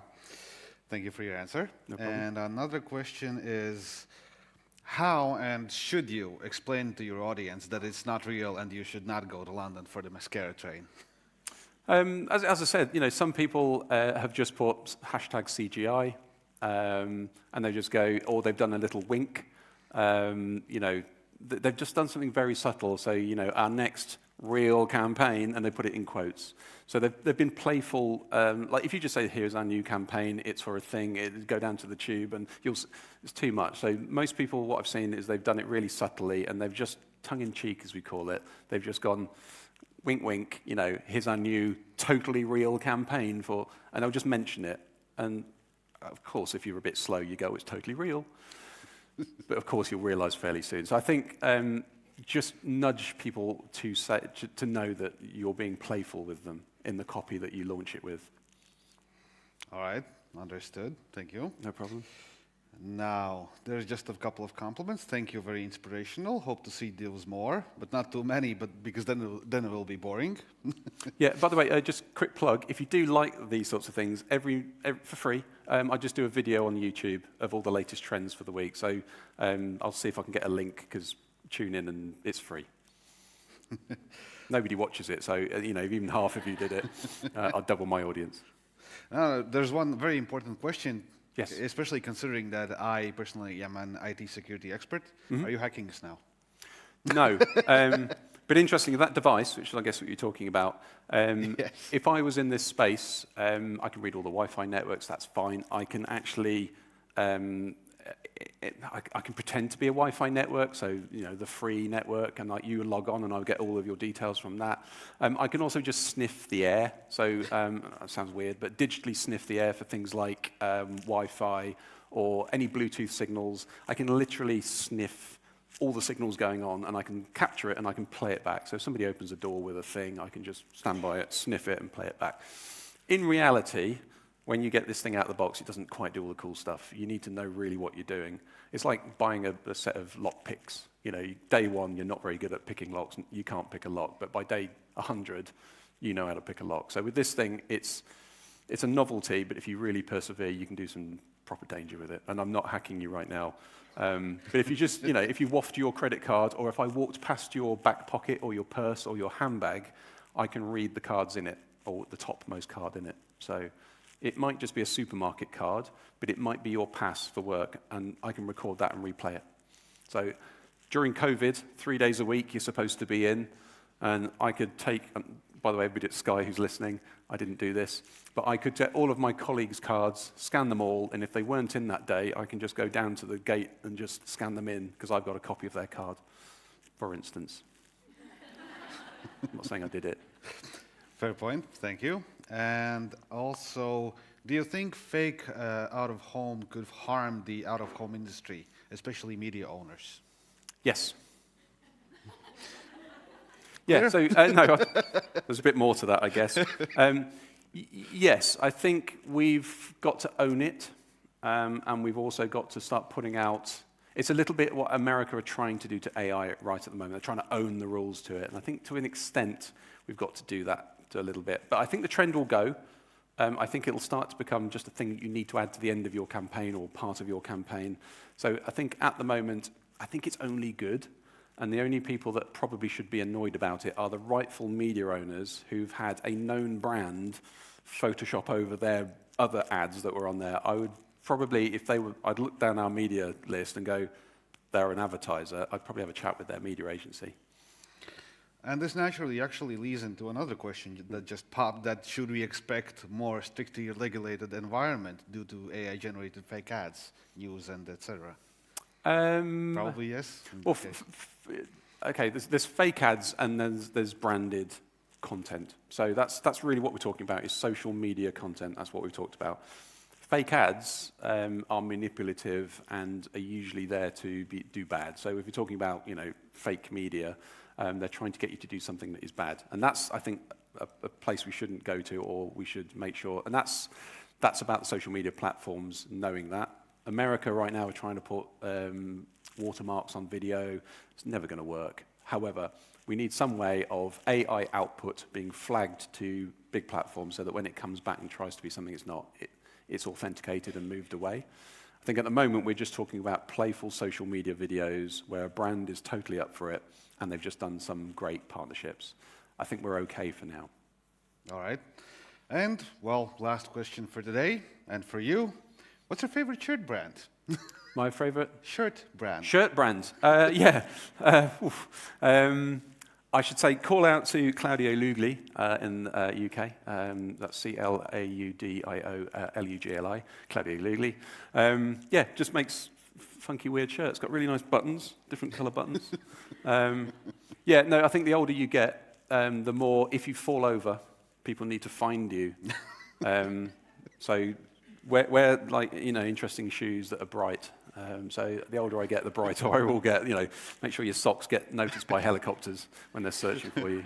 So yeah, but yeah, Claudio Lugli is the unofficial supplier of my shirts.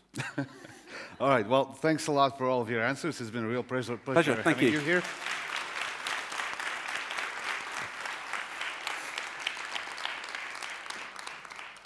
And thus, Dino was our last speaker for the day, but fear not. For all of you over here, you may have noticed you have those bracelets. You are welcome to join us for the after party in Tinto. And thank you all for attending. Thank you on the other side of your screens for seeing us. And see you next year.